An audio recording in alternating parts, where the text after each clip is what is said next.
bad relationship strictly by using conditioning techniques. And it can be such a bad relationship that they may never even know they're being conditioned. By the way, the answer is yes, but think about that. All right. So, what we want to talk about here, the last chapter, this is the third chapter for your second test. The semester's going by pretty fast. Next week we have school. The week after that is spring break. Conditioning and learning. We are all animals ready to be trained. We're all animals ready to be trained. Got that? So you answer that for me. Are we trainable animals? Come on, roll over. Bark.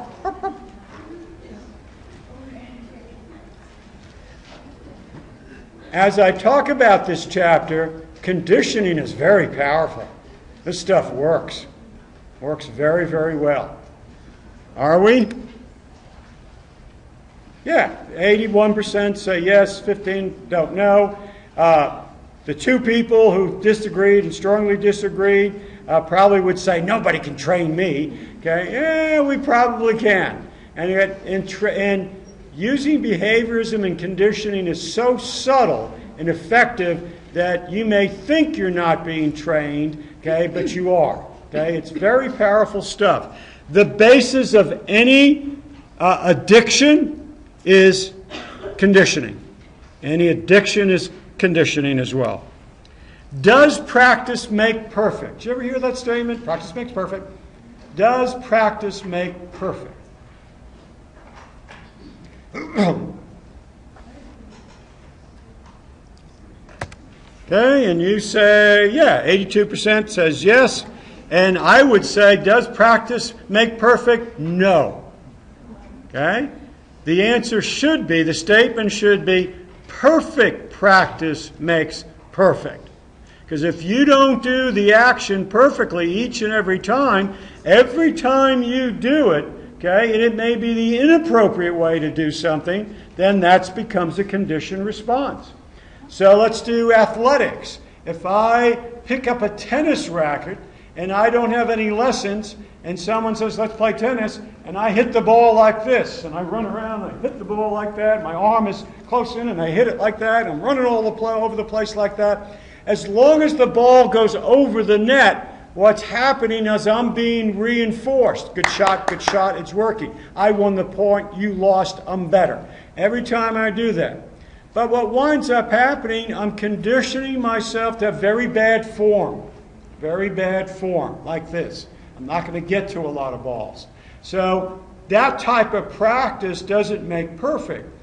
Then I go to what? A coach who says, no, you need to pull your arm back, you need to step in, keep your eye on the ball. And I try that a couple of times, but the ball goes over the net. Doesn't go over the net, it hits the net, goes over the fence. So pretty soon, this is uncomfortable for me to do this.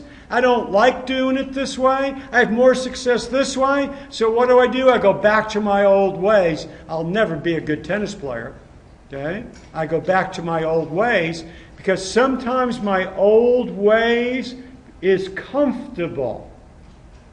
Think about that. Now think about that with any other of your behaviors. You've learned to do something that may be inappropriate, like habits, like study habits. Some of you practice study habits, look at a book, put your head down on it, study, good, move on. And you've done that over and over again. When you try to change a habit, it's uncomfortable. Your brain doesn't like change. Right? You don't like to do something different and fail at it, so we wind up doing the same thing over and over and over again. Whether it be playing tennis, going out with the same type of woman or guy, and every time you go out with them, the relationship never works. Maybe you're choosing the wrong type of person, but what happens is you develop a habit of doing that each and every time. You with me? Okay? Learning is a relatively permanent change in behavior that can be attributed to experience. The more you do something, the more it gets conditioned, the more it becomes a habit, over and over and over again. Your brain actually gets wired, right? The little neurons move in line. So when you do something over and over and over again, it gets wired pretty tight that's there. To change your behavior means doing something the opposite numerous times. You need to change the neurons as well as the psychological thoughts that go along with it. Learning is based on reinforcement, which is any event that increases the probability that a particular response will occur. When you do something, if somebody reinforces that behavior, and that reinforcement is something that you enjoy, that you like, that you want, that will keep that behavior going. Good job! Here's $1,000. Hey, the next test, whoever gets 100 on that test, I'll give them $10,000. No, that won't be good, right? Because 100 would be hard to do. Most of you would say, I can't do that. Let's lower the bar and say, if you make an 80 or above, I'll give you he'll give you $1,000. I don't want to do it to myself. Would that motivate you? Yeah. Some of you going, no, I make that every day. Oh, okay. When you use reinforcers, you better make sure it's what and I don't mean to insult anybody, but in psychology we use the word organisms. It better be what the organism wants. If you're training a dog, okay, and you say, here, let me give you some cat food, he'll probably go, I'm not going to do that trick. I don't want that stuff. Okay? I'll give you a doggy biscuit. He may do it. If I say to one child, if you do this, I'll give you this reward, but if that child doesn't want that reward, they may not do it. So if you're going to use a reinforcer with somebody, you better make sure it's what the person wants. If you have a boyfriend, a girlfriend, a child, a husband, a wife, a parent that you want to train, you better make sure that when you train them, they want that reinforcer. And every time they do something, you use that reinforcer. Don't do this to me, but do to another instructor. Okay? If you want an instructor to stand in one side of your class, you can train that instructor to do that just like a little dog, probably in about 2 classes. You all get together before class. Okay? Most instructors are going to look up and look at you, and I do this all the time, and look for friendly faces, okay, and want to make sure, do you understand what I'm saying? And so I look for somebody that's awake, and they're going, yeah. Okay, so that's my reinforcement, okay? So what you're going to do, if you want me to stand over here, as I approach over here, you all pick your heads up, and you go. And when you get me where I want, you're going to go. And I'm going to feel, oh, okay, yeah, they really know. And when I walk over here, your eyes go down. Okay, I'm over here, and you're all going. Then I come back over here, and your heads go back up again, and you're going. Pretty soon, unconsciously, I don't walk over here and go, oh, they really listen to me when I'm here. But conditioning is all about unconscious reactions. I'm feeling more comfortable. I like standing here. Why do I like standing here? Because you people are reinforcing me. I'm not thinking that. I'm just feeling that. It's reinforcement. A lot of conditioning is very powerful. It's done to you without you even realizing it. Antecedents and consequences. When we look at learning or conditioning, we look at antecedents, which means what happens before learning, and then consequences, what happens after learning. I want you to realize when I use the term learning in this section, what we're talking about is conditioning, how we condition ourselves and other animals that are there. So antecedents, what happens before, consequences, what happens after. All right, so there are 2 types of learning or 2 types of conditioning. One is called classical conditioning. And you're right, it's classical, it's older. It's one of the first forms of conditioning. And the focus is on what happens before before a response. So we would say in classical conditioning, we're focusing on the antecedents, what's happening before a response. And classical conditioning is based on reflexes, biological reflexes. So if I had an air gun and I sprayed it in your face, right, sent air in your face, your reflex would be to blink your eyes automatically. If I took one of those knee reflex things and I popped your knee, you'd have a reflex, right? Your knee would go like that. It'd jerk. So when we utilize classical conditioning, we're using some type of biological responses, okay, or biological reflexes. That's the big difference between classical and operant conditioning. Classical conditioning is built on a reflex, some type of, usually a biological reflex. Where operant conditioning involves learning that's based on what happens after you interact with the organism. It's afterward. And in operant conditioning, we use reinforcers. When we train children, when we train you, when we train animals, most of the time we use operant conditioning because we use reinforcers. You do something, someone says, oh, good job, I love what you did. Oh, nice shirt you have on, love your hat. Those are all reinforcers that are there that would be based on operant conditioning. Because the organism would do something and then you reinforce it, so that's operant conditioning. So the big difference between classical and operant conditioning would be, in classical conditioning, it's what happens before. Okay, there's a reflex that's there, and in operant conditioning is what happens afterward. You give a reinforcer. All right, so let me go through this in more depth. Those of you who are sitting puzzled, hopefully will understand it a little bit more. This is classical conditioning. It's called Pavlov's experiment. Some of you may have heard someone say, like, oh, you're just like Pavlov salivating dogs or something like that. It's an old experiment that was done by Pavlov. Pavlov didn't discover this intentionally. He really kind of discovered this unintentionally. What Pavlov was doing, he was studying how dogs interact with food. In particular, how do their glands salivate? How do they salivate? Okay, when you present them with food.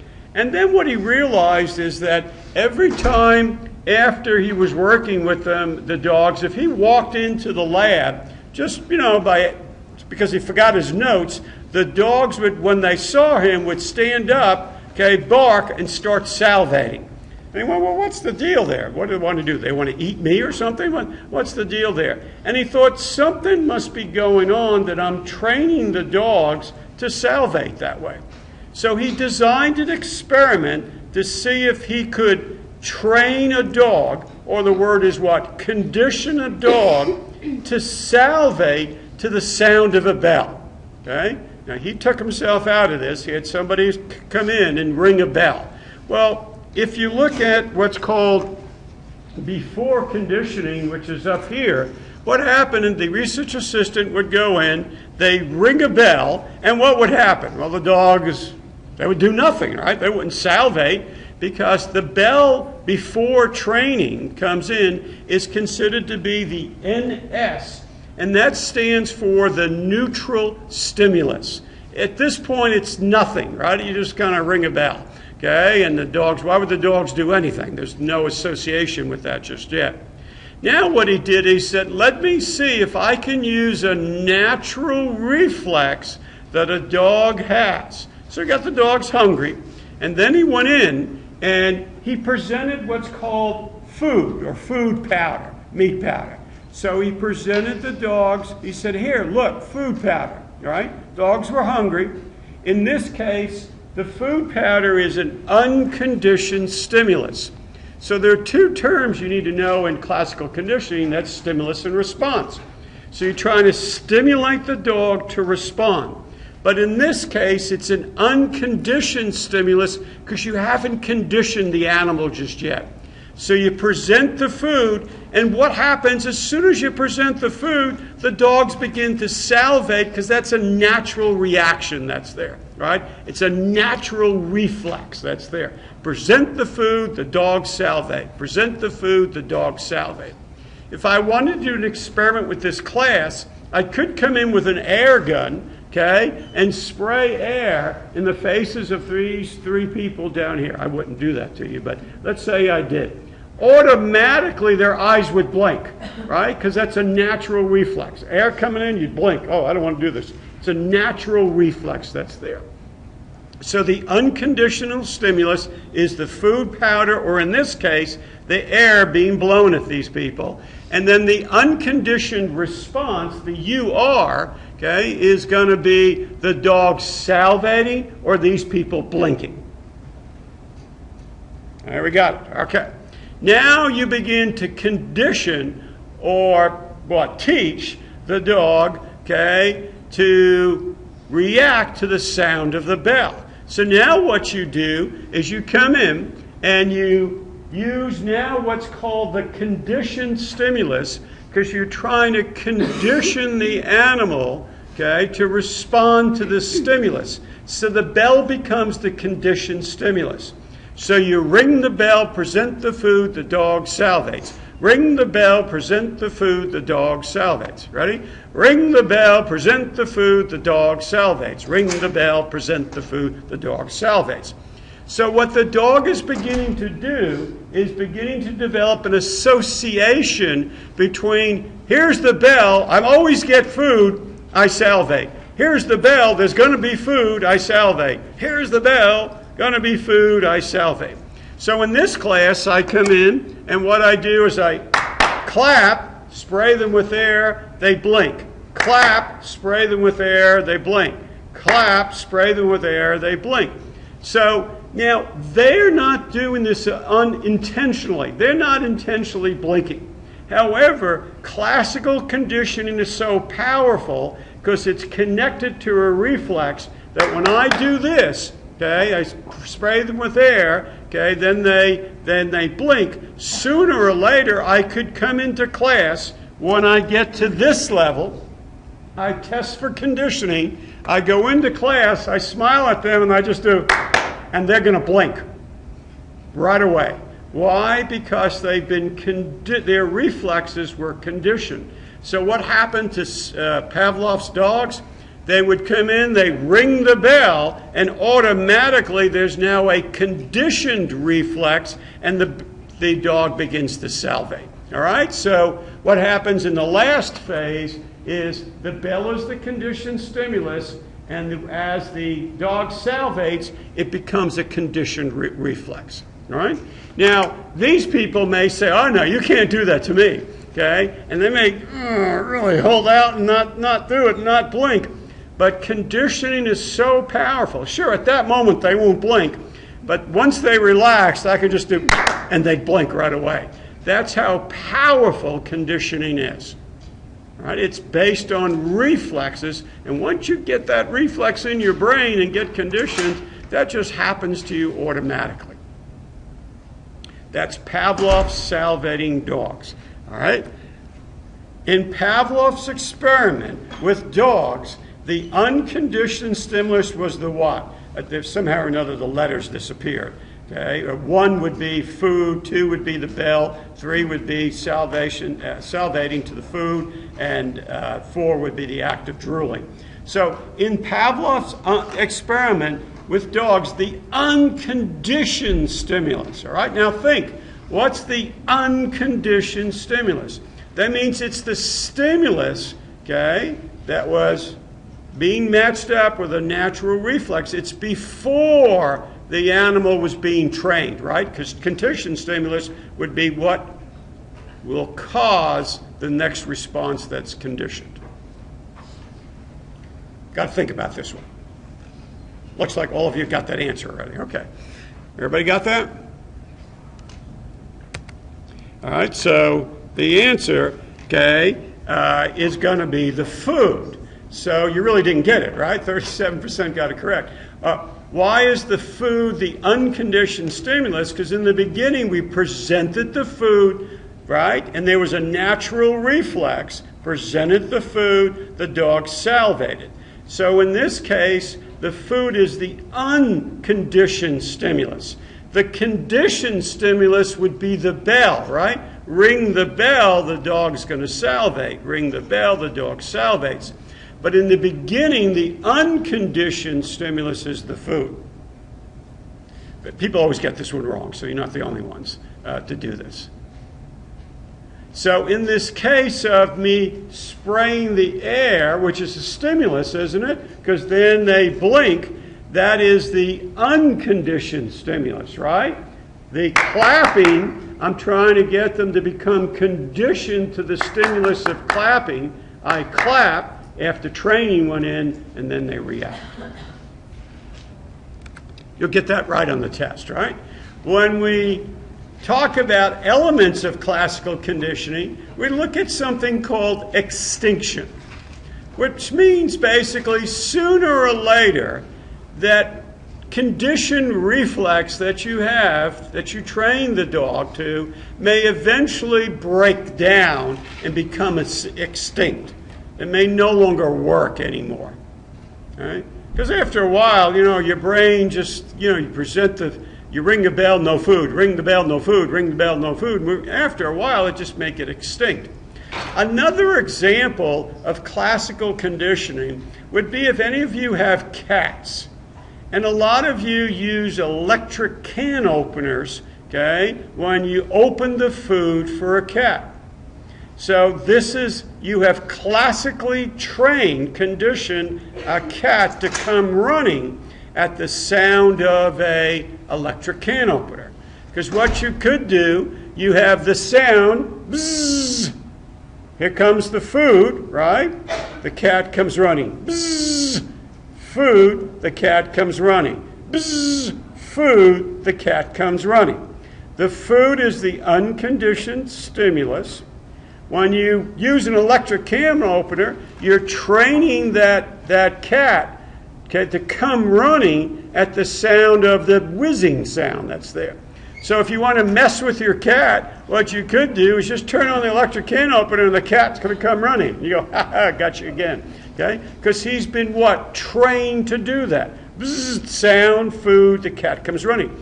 Now the cat doesn't come running because he likes the sound. He just automatically assumes there's going to be a food associated with that sound. If you do that to the poor cat over and over and over and over again, eventually the cat will go, well, the hell with this. There's no food. I'm not going to come running, and we call that extinction. Spontaneous recovery may mean all of a sudden one day you open up another can of soup with an electric can opener, and here comes the cat. He comes running in. Why'd that happen? Because it's so powerful. Okay? Classical conditioning is so powerful that sometimes it just comes back. Spontaneous recovery. The training comes back again. Some of you may have a fear of, let's say, spiders. You don't like spiders. Okay? I don't like spiders. Yeah. Okay? And then you go through some type of counter-conditioning, or what's called systematic desensitization. So using counter-conditioning techniques that all of a sudden you're no longer afraid of spiders. Oh, I like spiders, no big thing. Okay? And you've spent $1,000 on this therapy to help you with this. All of a sudden, out of nowhere, 5 years later, a spider comes along and you go, ah, and you freak. It just comes back. Because somewhere in your brain it got wired back in there. It's very powerful stuff. Another term we want to look at is something called generalization. That means that if you train the dog to a sound of a bell, a handbell, that animal could generalize to not only do they react to the sound of a handbell, but to a church bell or a doorbell or anything else. Okay? They could salivate at that as well, and we call that generalization. In our lives, if you're afraid of a spider, that could generalize to a cockroach, or could generalize to a water bug, or could generalize to any other creepy little crawler that's there. and then some fears get worse and worse. That's called generalization.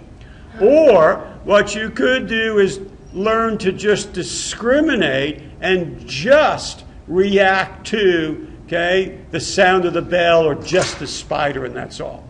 If you ever watched Shamu the whale, okay, at, what is that called down at San Antonio? SeaWorld, down in San Antonio, okay, usually they use pitches and sounds to get him to jump, okay? They have to teach that animal to discriminate, and I don't mean in terms of prejudice, but to discriminate only to react to a sound of one sound whatsoever. Because if you're in the audience and you hear them blow the whistle and stuff and he jumps, everybody in the audience is going, let me see if I can do that. And they start blowing whistles and whistling. And that would drive poor Shamu crazy, right? So he only reacts to one particular sound. What we're talking about here is developing expectancies, right? The animal expects to be fed when the sound of the bell.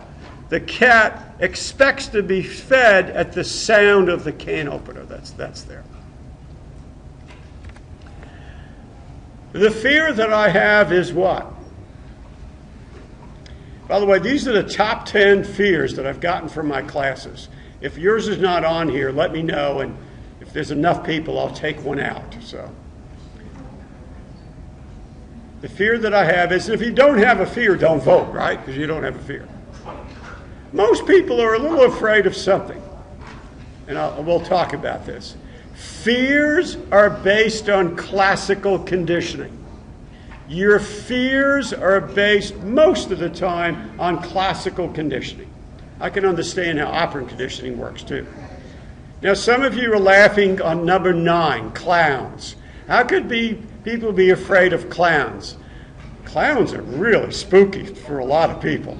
Okay, the face that either goes this way or goes down. Little kids sometimes will just scream at clowns.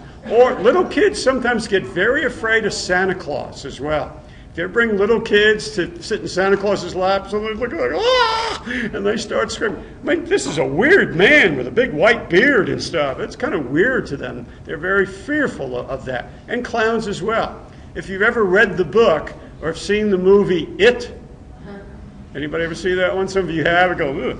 I still don't like going past, what am I calling it? Just sewage drains, because that's where he used to live and grab kids as they walk by and stuff. You don't remember that movie? Okay? Sure you do. Yeah.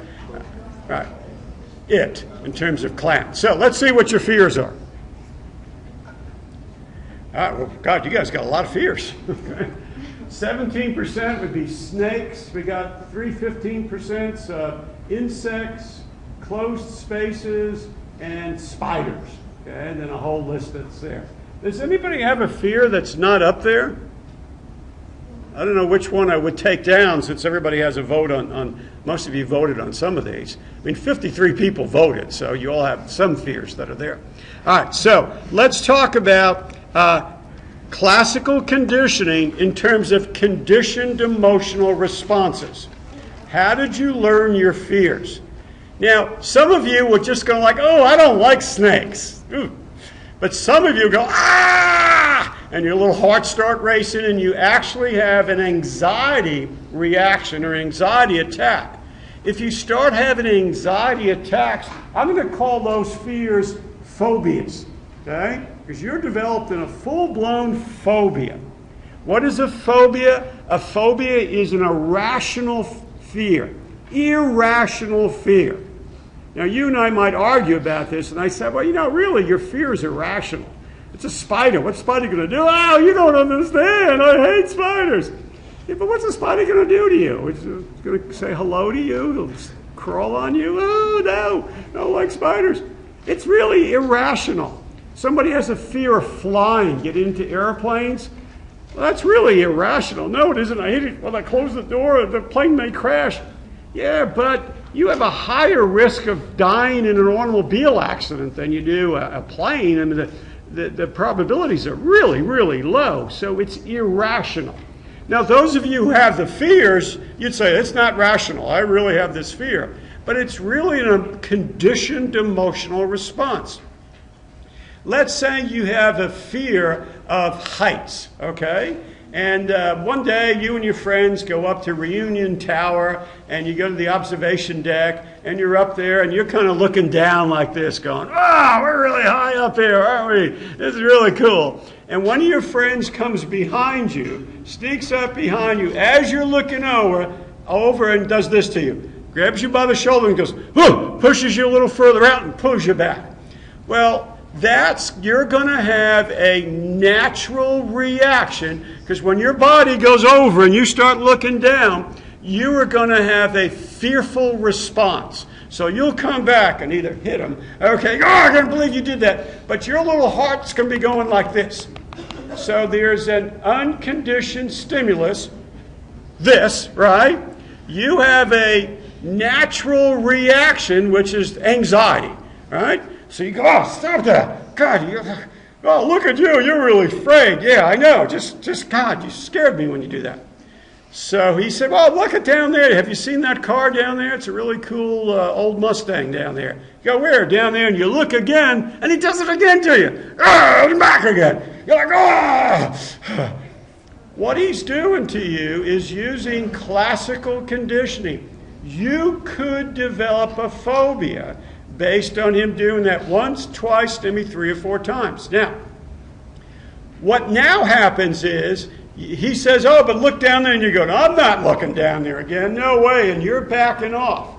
When you start backing off, and if your little heart is beating like this, and you start thinking, I'm not going over there looking down, he's going to do it again to me, every time you avoid going back over there, it's just going to increase your fear. So 2 years later, you go back to Reunion Tower, and you go, let's go out there, and you go, no way, I'm not going out there. Why aren't you going out there? I don't know. I'm getting a little nervous just thinking about it. What just happened is that you have just learned through direct experience to become fearful. No? Yes, it happens that quickly. Or you're a little baby and you're crawling around on the floor, and like any little baby, you pick up anything that's on the floor. So there was a spider on the floor. So you come back, you picked it up, and just like any little baby, you were about to put it in your mouth, and your mother came behind you, and you had the spider in your hand, and your mother went, right behind you. You went, and you dropped the spider. Well, what does that do? It's spider, mother yelled, anxiety. Spider, mother yelled, anxiety. Spider, mother yelled, anxiety. Spider, mother yelled, anxiety. Pretty soon, what's going to happen, you see a spider, and you go, and you scream. Why? Because your mother was behind you, and I don't think she did it purposely, but she classically conditioned you to be afraid of spiders. Now, why are you afraid of spiders? Why are you afraid of snakes? Why are you afraid of this stuff? A lot of you don't remember, but a lot of you probably had these experiences when you were younger, and you became conditioned emotional responses. Now, some of you may not have had direct experiences, but some of you may have had vicarious conditioning. Vicarious means indirect, okay? Indirect. It didn't happen to you, but maybe you watched a movie, okay? And you couldn't get that movie out of your head about this scene with these spiders. This person was tied down and spiders were crawling all over their body, and you went, I hate that. And you started thinking about it, and you got nervous, and you thought about it again and again and again. And the more you thought about it, then it became a fear of yours that's there. So it's vicarious. Or someone told you a story about what happened to them, and you empathize so much with them that it became your fear as well. I'll tell you, I don't like snakes, all right? I figured out why I have a fear of snakes. I was watching a movie once when I was just a little guy, and it was an old cowboy movie, and these 2 cowboys went and they robbed a bank, and they got this money, and they had it in their saddlebags, and they were being chased. So they got to this rocky part, and they pulled apart these rocks, and there was a hole there, and they threw the money down into this hole, and they put rocks back around it, tried to get away. They got caught, sent to prison. They broke out of prison, and they came back, and there was a scene where the guy came back, found where the rocks are, okay, pulled the rocks off, looked down, and it was a rattlesnake den. Like, ugh. He took out his little trusty 6-shooter, went in there, shot about 3 bullets, killed about 9 snakes, okay, only in the movies, okay? Reaches down, pulls the saddlebag up. Now here I am, a little kid. You know, kids sit, like here's the TV. I was like right in front of it.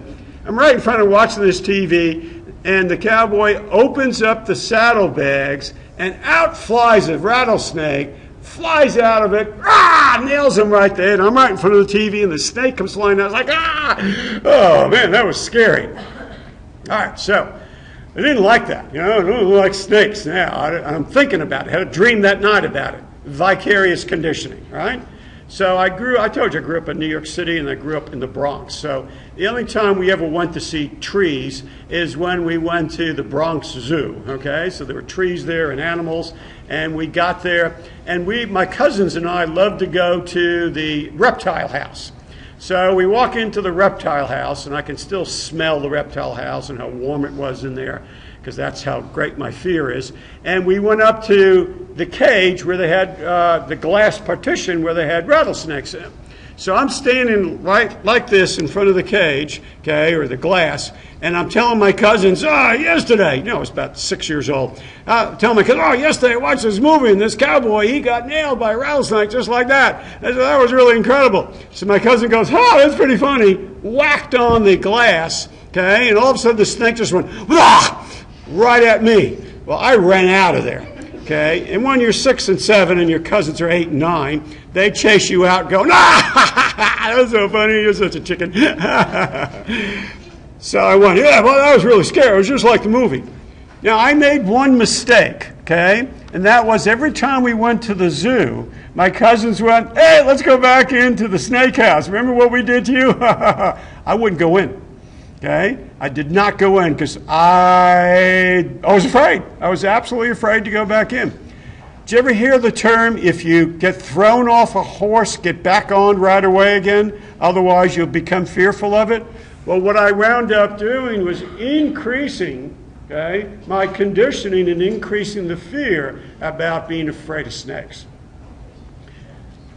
Not good, right? And by the way, when you're afraid of something, I think those animals know that, and they come around looking for you all the time. I've seen so many snakes in my life, in Carrollton and Farmers Branch, any place I've lived, I've seen snakes, okay? In fact, where I live now, there was a copperhead that I found. I was edging my yard, you know what that is, edging your yard. So I was edging my yard, and I'm just kind of thinking about something. I had some headphones on, I was listening to music, and then, boom, I hit this. And I went, what the hell was that? Okay, and I thought it was a snake, a stick. Okay, what it was a copperhead I hit. And I hit it with my edger, and he jumped up. I hit him, and I went, whoa, it was a snake.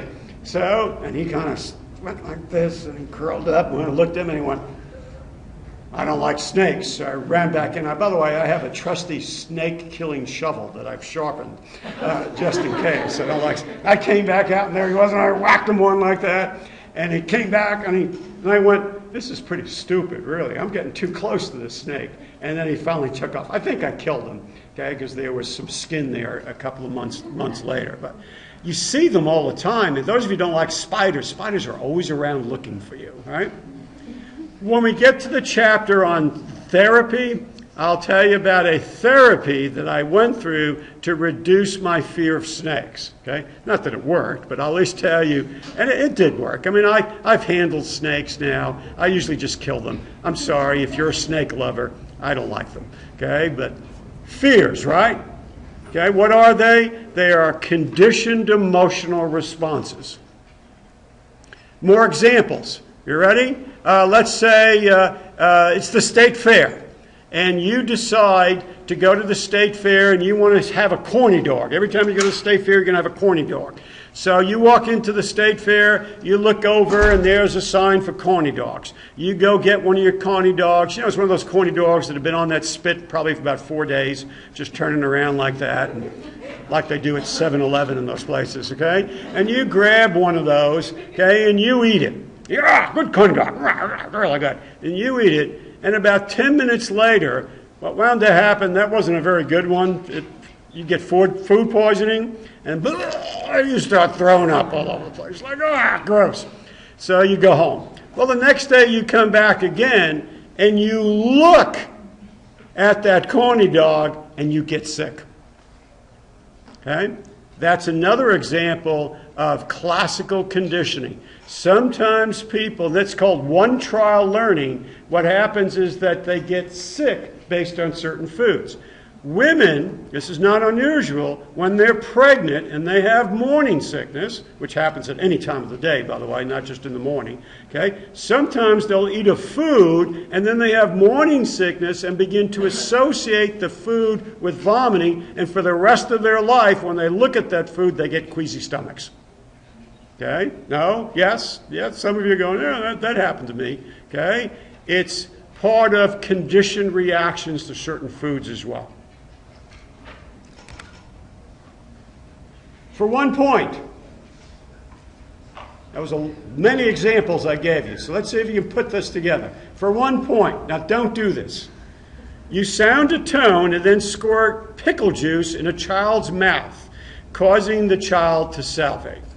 After several pairings of the tone and the pickle juice, the tone alone causes the act of salivating. The tone is the what and the pickle juice is the what.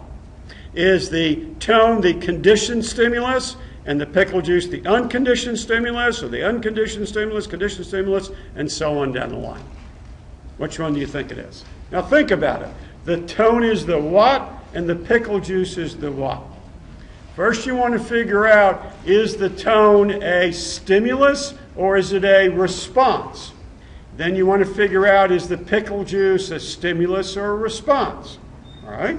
Then you want to determine which one is conditioned and which one is unconditioned.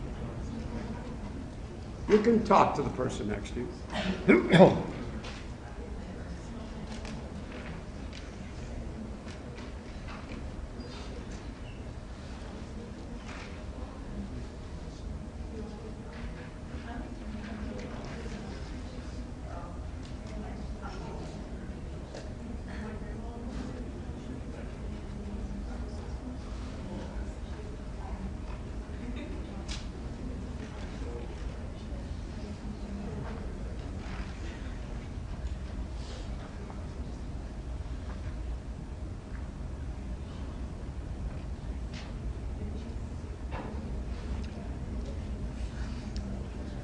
All right, we got it. You're up to 47, so let's give me your answers. There we go. 56. I think that's how many we have today. Okay, so let's see what we got. 61% says it's 1. What do you think? Think that's right? Yeah, that's right. The tone is the conditioned stimulus, because that's what you're conditioning the baby to respond to. And the pickle juice is the unconditioned, because what happens when you squirt pickle juice in a child's mouth, it'll cause them to salivate. Don't do this at home, though. Don't do this to your children. Okay? Okay, now let's talk about operant conditioning.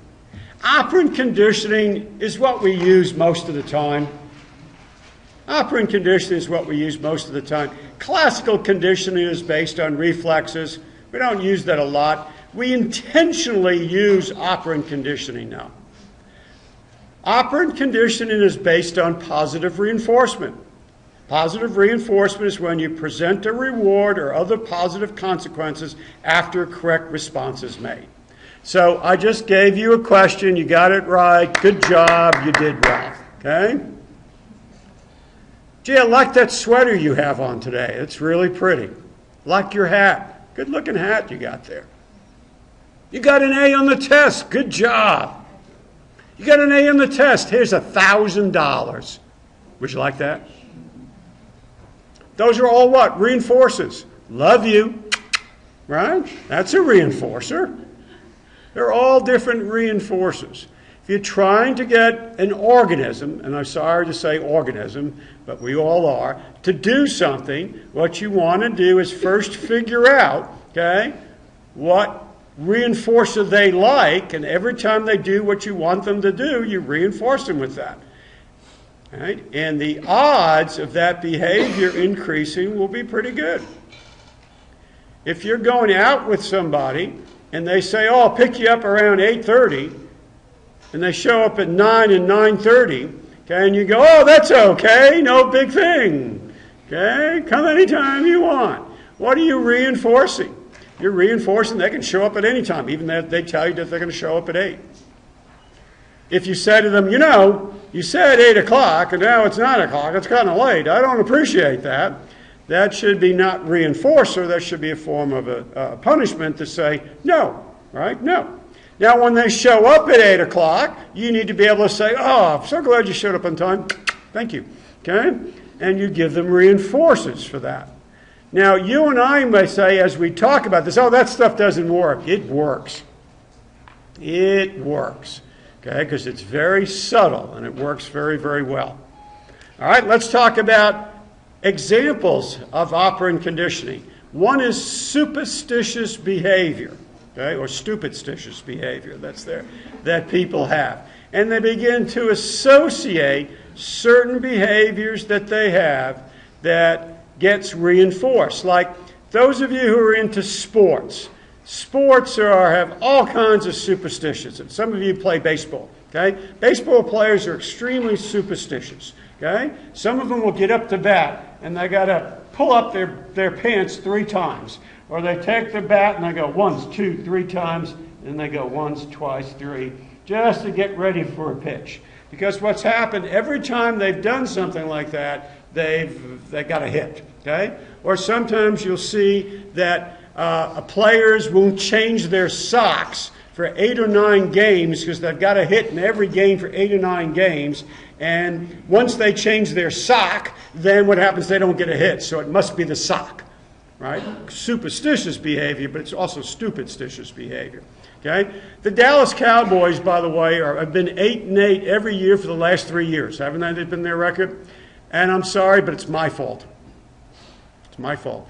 Because the games where I wear my Cowboy jersey, they win. But every once in a while, I forget to wear it and they lose.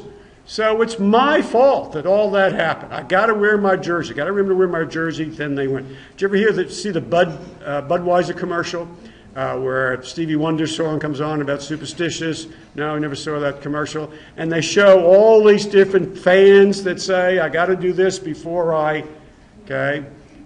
my team wins. That's superstitious behaviors that are there. Okay? My superstitious behavior is what? Wearing sport team logos so they'll win. Same behavior before an important event. Every time you take your test, you have a certain food that you eat. You do a certain thing because that brings you good luck. As some of you come from cultures where you actually wear things that block the evil eye. Some of you throw salt over your soda, don't step on a crack. My mother told me to do this or that, or other types of behavior, or no superstitious behavior. What is superstitious behavior? It's based on conditioning. You did something once and it worked, so you want to do it again and again and again. And by the way, it doesn't work all the time, but it just has to work every once in a while, okay, and it keeps the behavior up. Superstitious behaviors. Okay? So we got none for a lot of you, good, and a whole series of other ones for people. But superstitious behaviors are pretty powerful. Come on.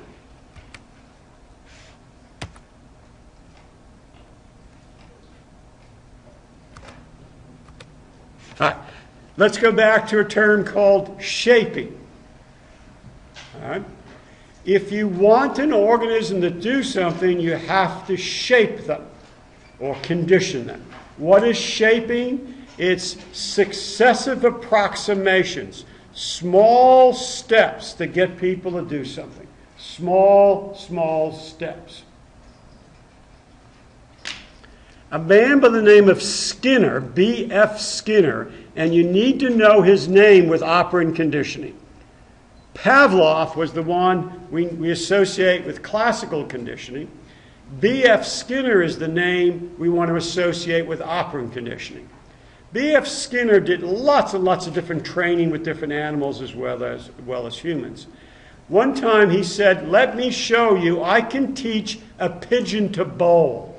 And I can teach a pigeon to bowl, okay, probably within about an hour. I can have him bowling in an hour. What do you think? You think he could do that? He did it through what's called shaping, or another term being successive approximation.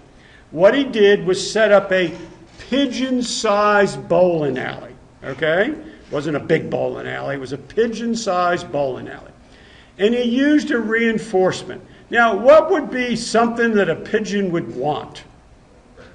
Food. He would only want one thing, right? You couldn't say, good job, good job. He couldn't care less, right? So he wants food. So anytime you want to shape an organism, you've got to figure out what they want. As a parent, you can shape your children, but you have to figure out what they want. One child wants X, but another child may not want that, okay? One child you can just look at sometimes and just say, don't you do that, okay? My daughter was that way. She'd go do something. I'd say, don't you do that. Okay, Daddy. And she was afraid.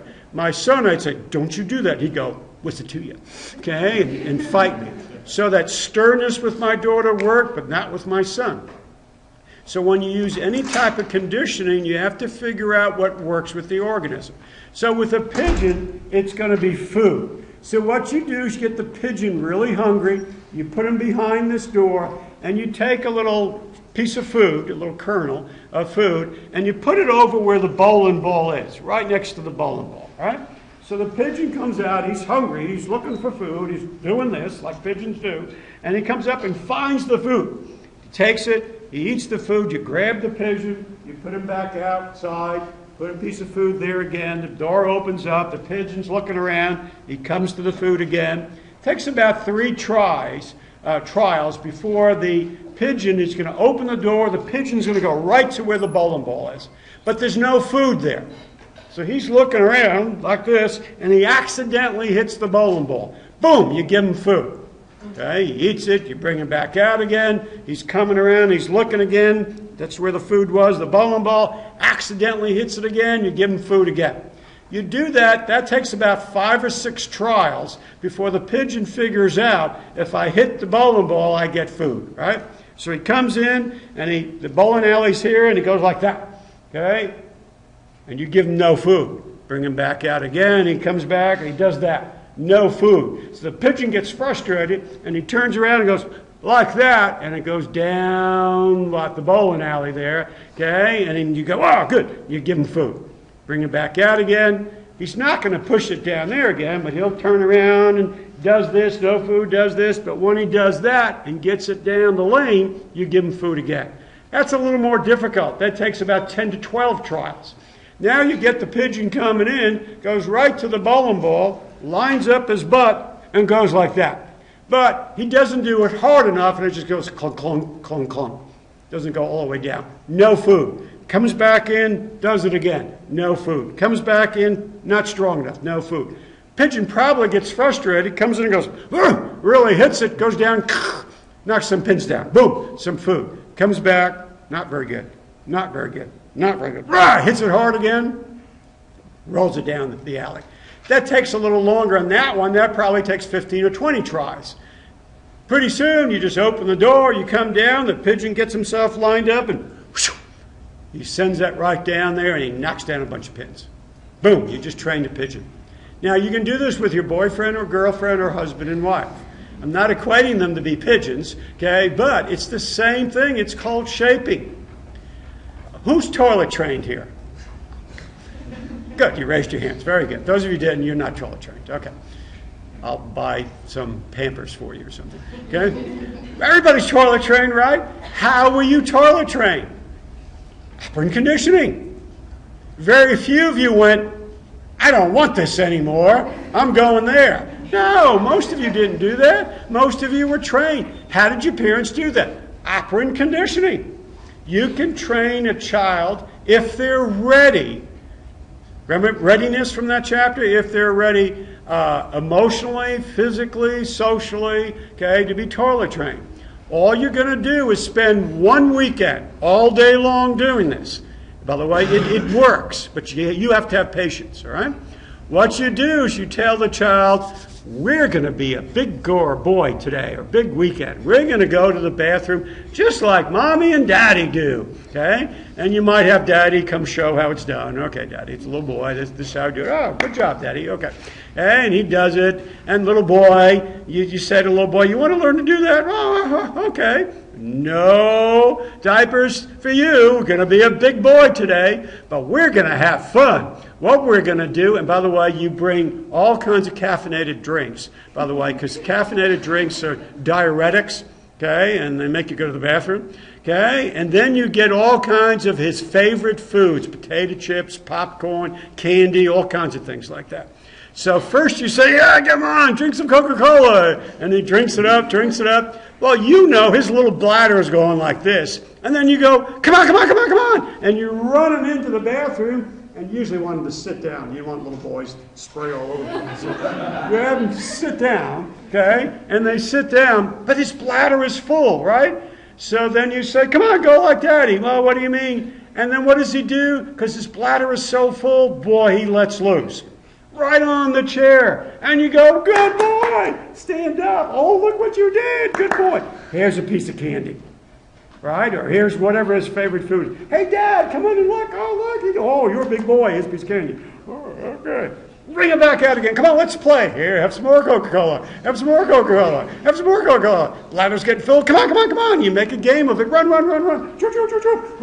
Boom. You sit down again, and then what does he do? He just accidentally goes again. But he did it where you wanted him to go. More candy.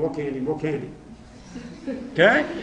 And then you fill him up some more. Now, this is where it gets tricky. You fill him up some more, and then you say to him, we're shaping one small step at a time. We got that part down. Now you say to him, let me know when you need to go. Okay? So he's drinking. I think I need to go, and he goes. But he didn't go on the toilet. He went all over your carpet. Okay? Don't punish. All you say is, come on, let's go over here now. When you had that feeling, now sit down. Is there anything left? You want to let anything out? No, I can't. Well, that's okay, but you did sit down. Good job. Here's a piece of candy. Go back out again. Fill him back up again, right? Do you need to go? I think I do. Come on. You're running back there. When he goes, good job. Every time he makes a mistake, ignore the mistake, but you keep filling him up. Sooner or later, he's going to go, I need to go. And he runs over and he goes. You give him candy. All right? One small step at a time. Then you say, when you need to go, run into the room and go and let me see it.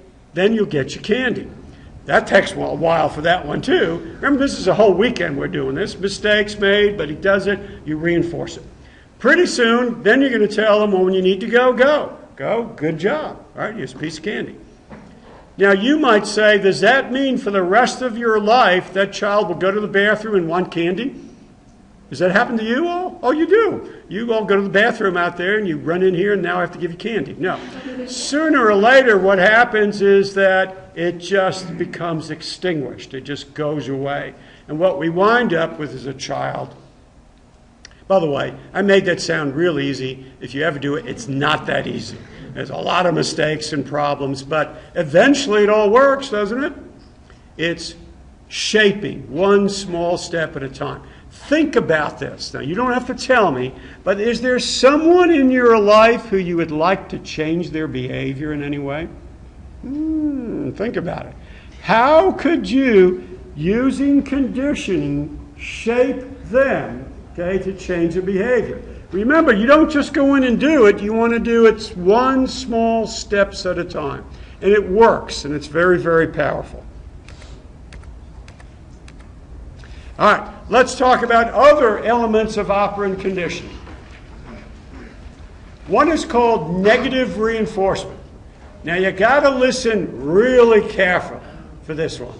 Negative reinforcement occurs when a response is followed by the removal of an unpleasant event.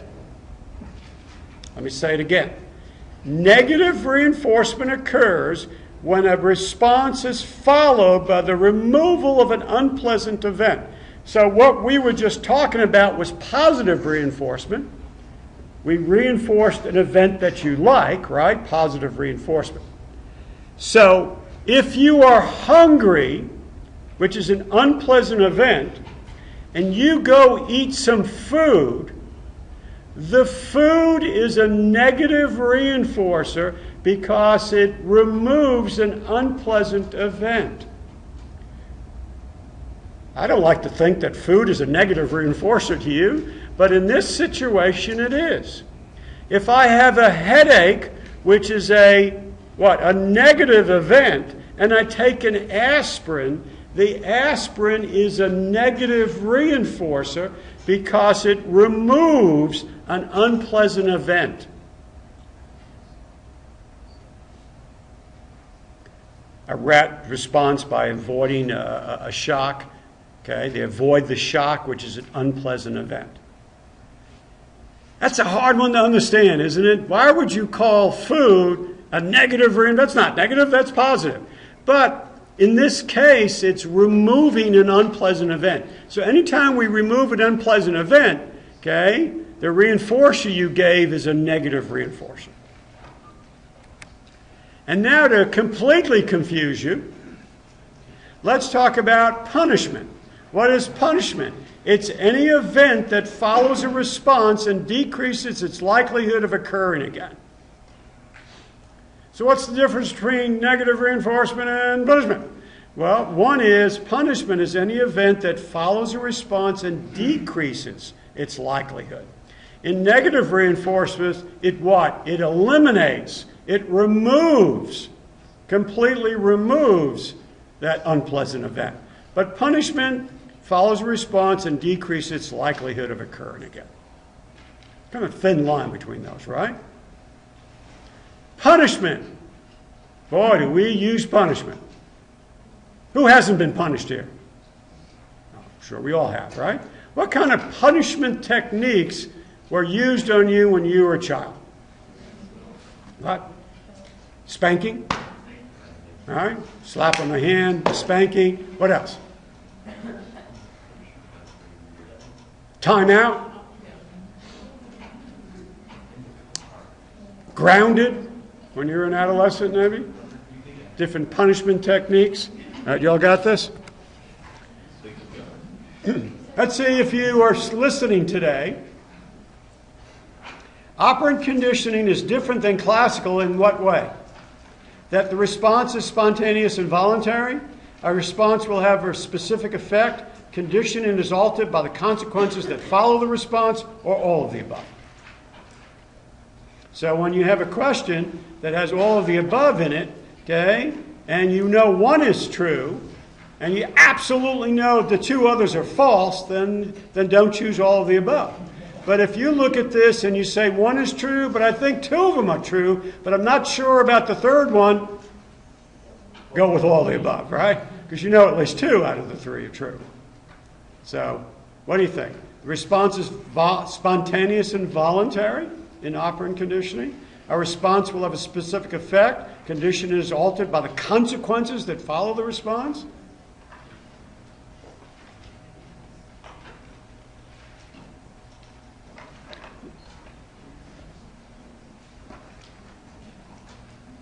You got to think this one through. In operant conditioning, it's spontaneous and voluntary. Response will have a specific effect, we hope.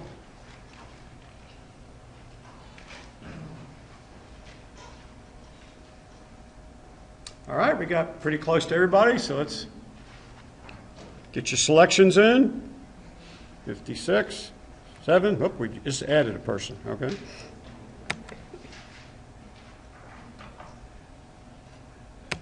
Good, right, it's all of the above. The responses is spontaneous and voluntary, right? I mean, the pigeon was just doing things, right? They were doing it on their own. Response will have a specific effect. We hope it will.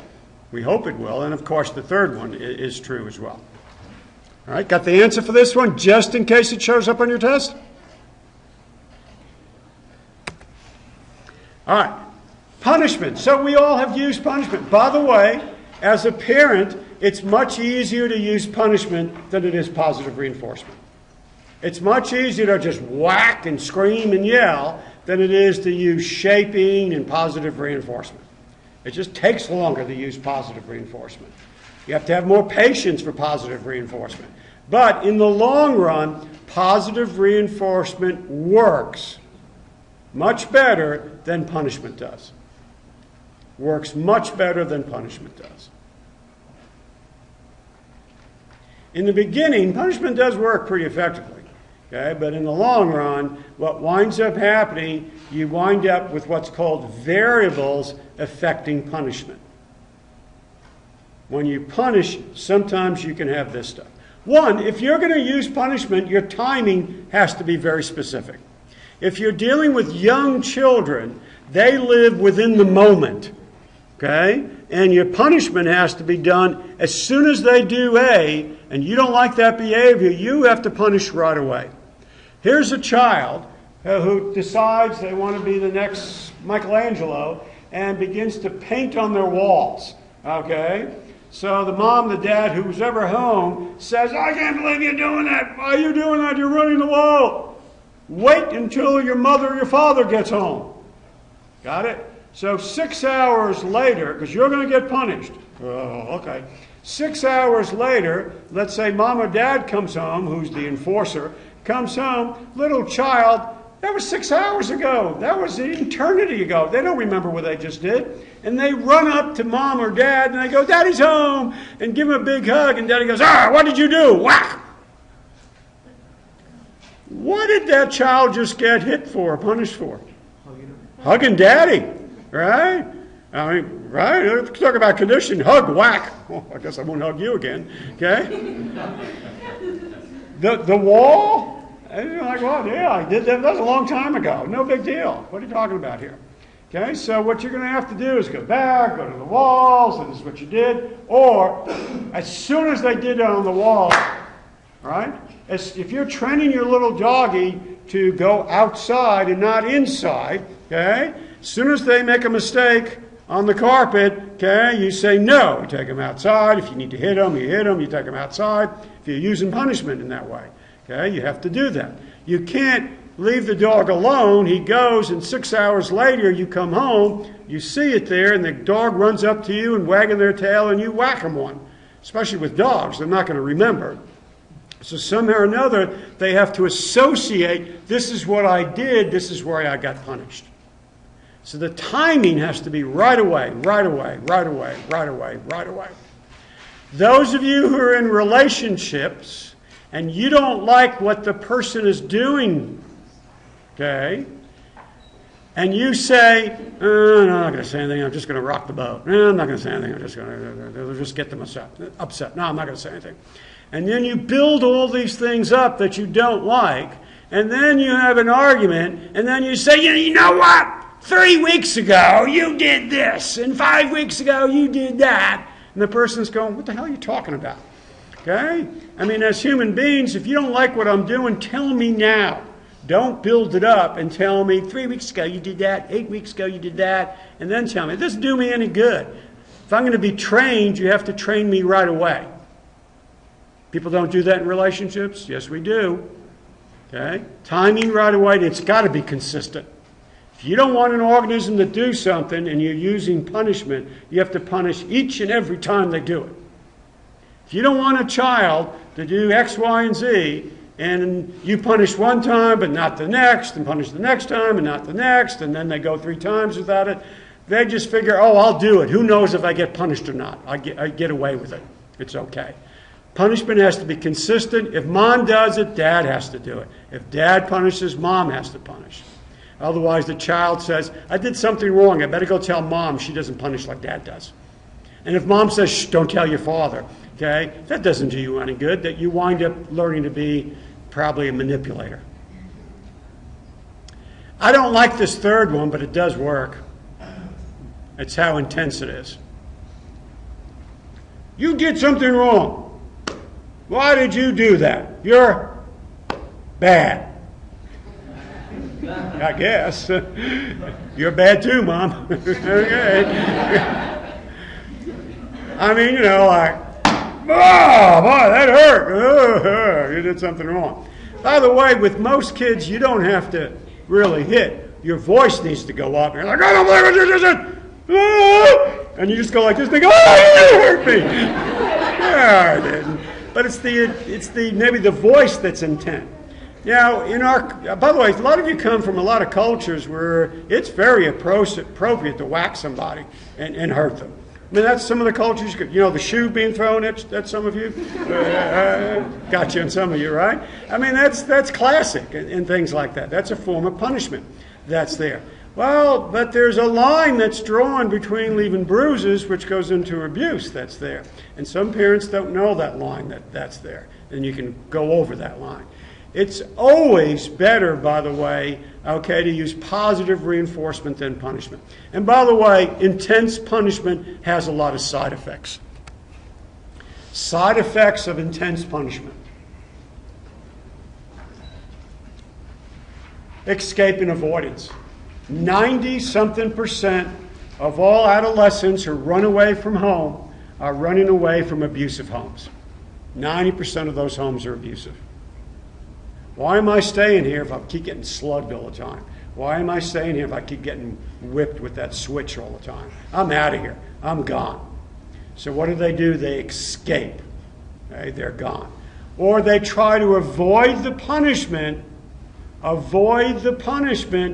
by learning to lie. Learning to lie. All right, learning to lie.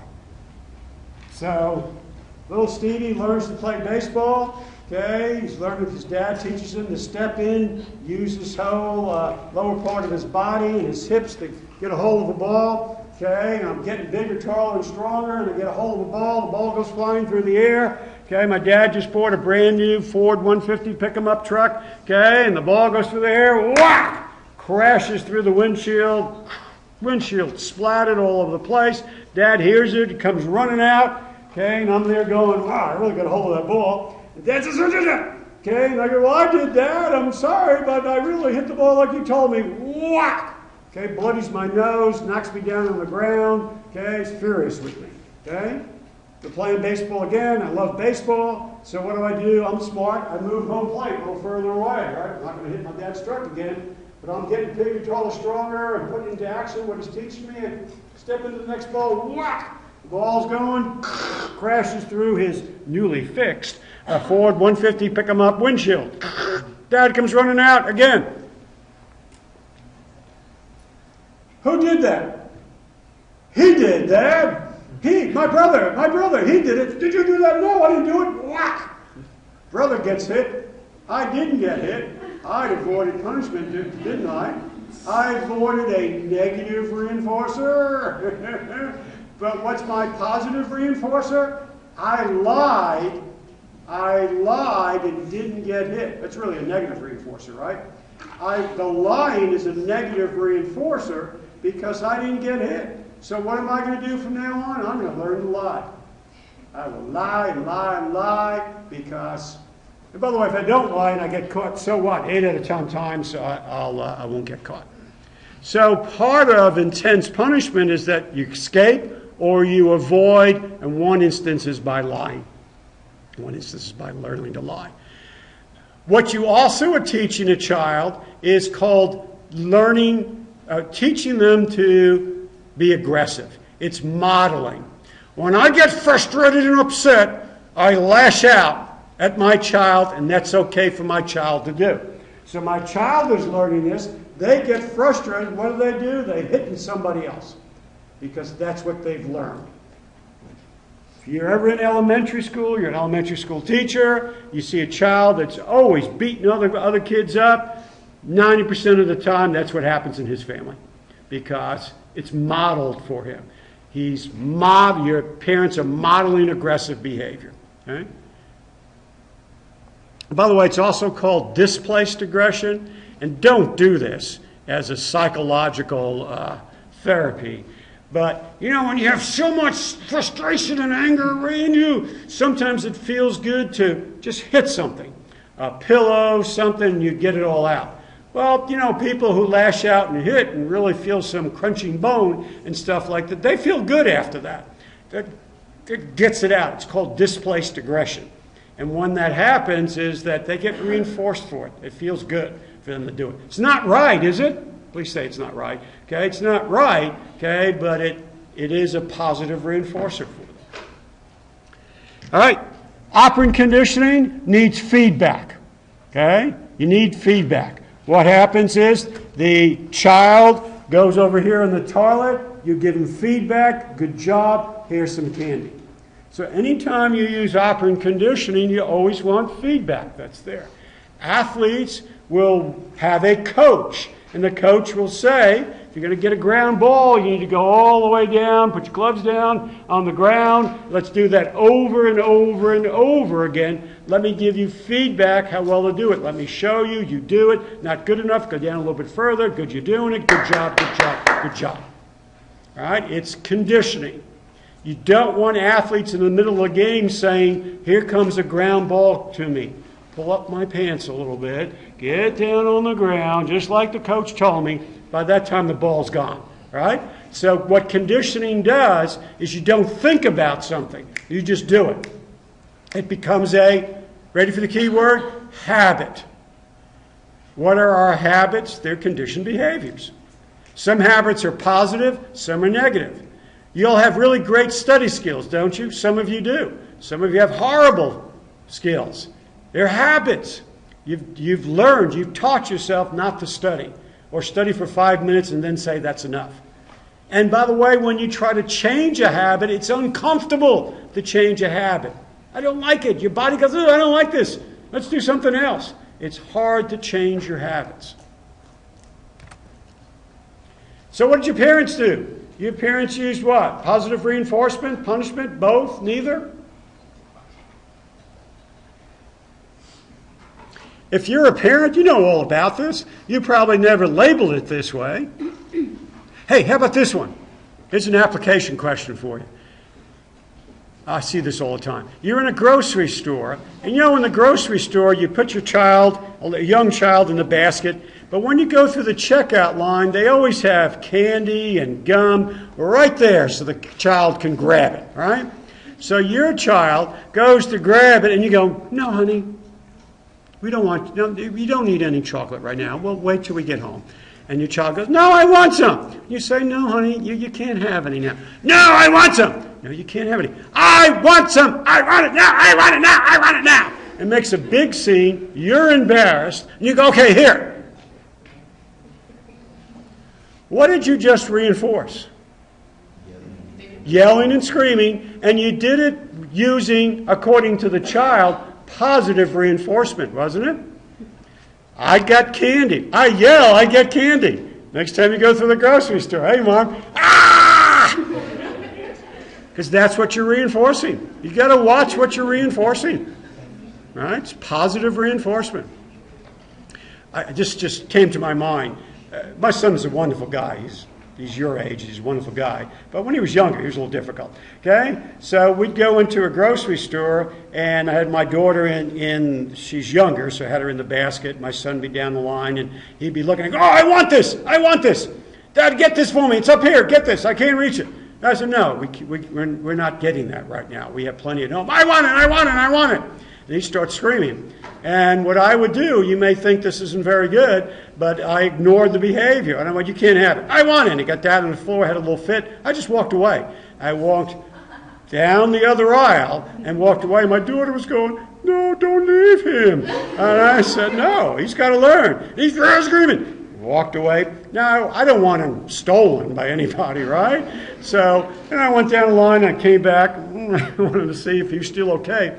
His face was kind of like, where'd they go? What happened here? So I came back, you ready? And he did it again. And he went, ah! Walked away. Okay? Came back down the aisle. I said, hey, we're ready to leave. You're not going to get it for me. I said, I'm not. Let's go. You're mean. Okay. And we left, right?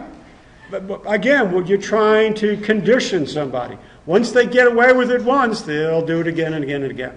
Once your boyfriend, girlfriend, husband, wife gets away with something once, they'll do it again and again and again and again. What did your parents use? Both. Oh, good. It's both. Some just punishment, only 4% positive reinforcement. You're absolutely right.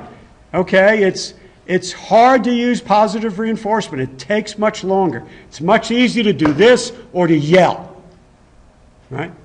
What's one of the first words a child learns? We did this once before. No. Why do they learn no so quickly? Because they keep hearing it all the time. No, no, no, no, no. Don't do it. All right, for 1 point. Ooh, a lot of points today. 1 point. Punishment is more effective. 1, if it's delayed. 2, when it's immediate. 3, when it's random. And 4, if it precedes the response.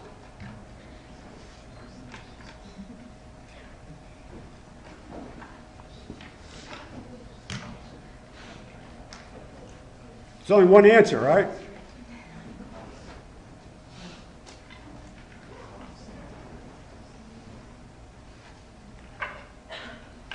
All right, we got it.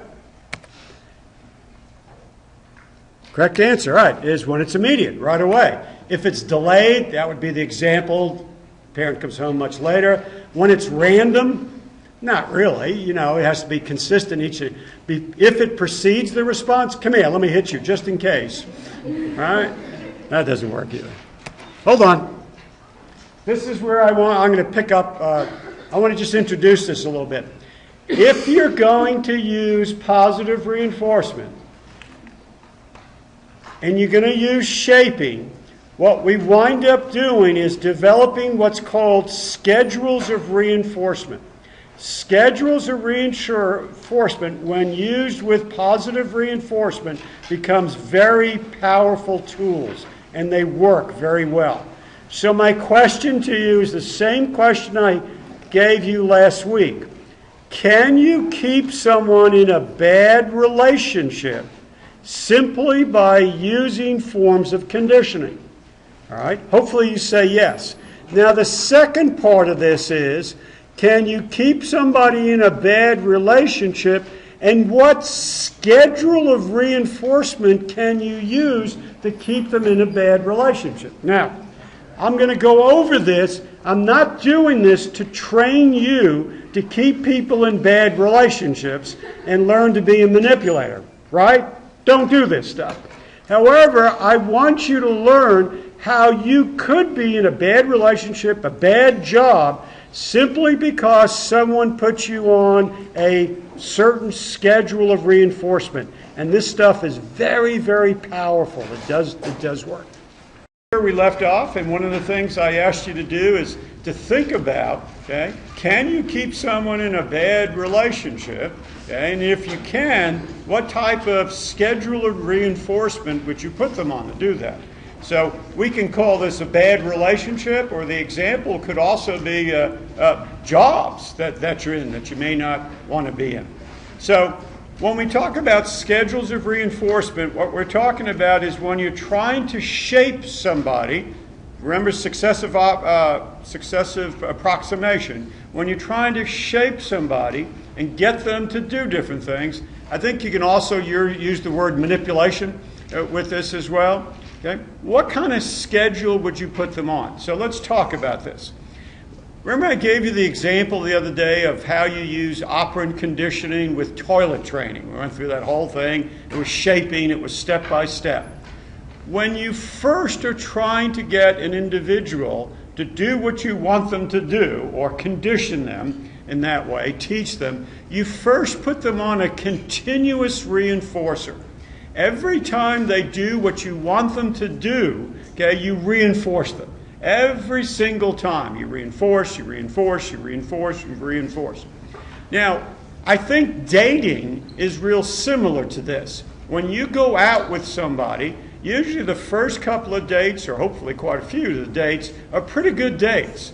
Okay? The things are going well. Otherwise, you probably wouldn't go out, right? You go out once or twice with somebody, if they're not good, you're not getting positively reinforced and getting anything out of it, so you don't keep going out. So in the beginning, when you're first going out with somebody, you want to make sure everything is wonderful and great.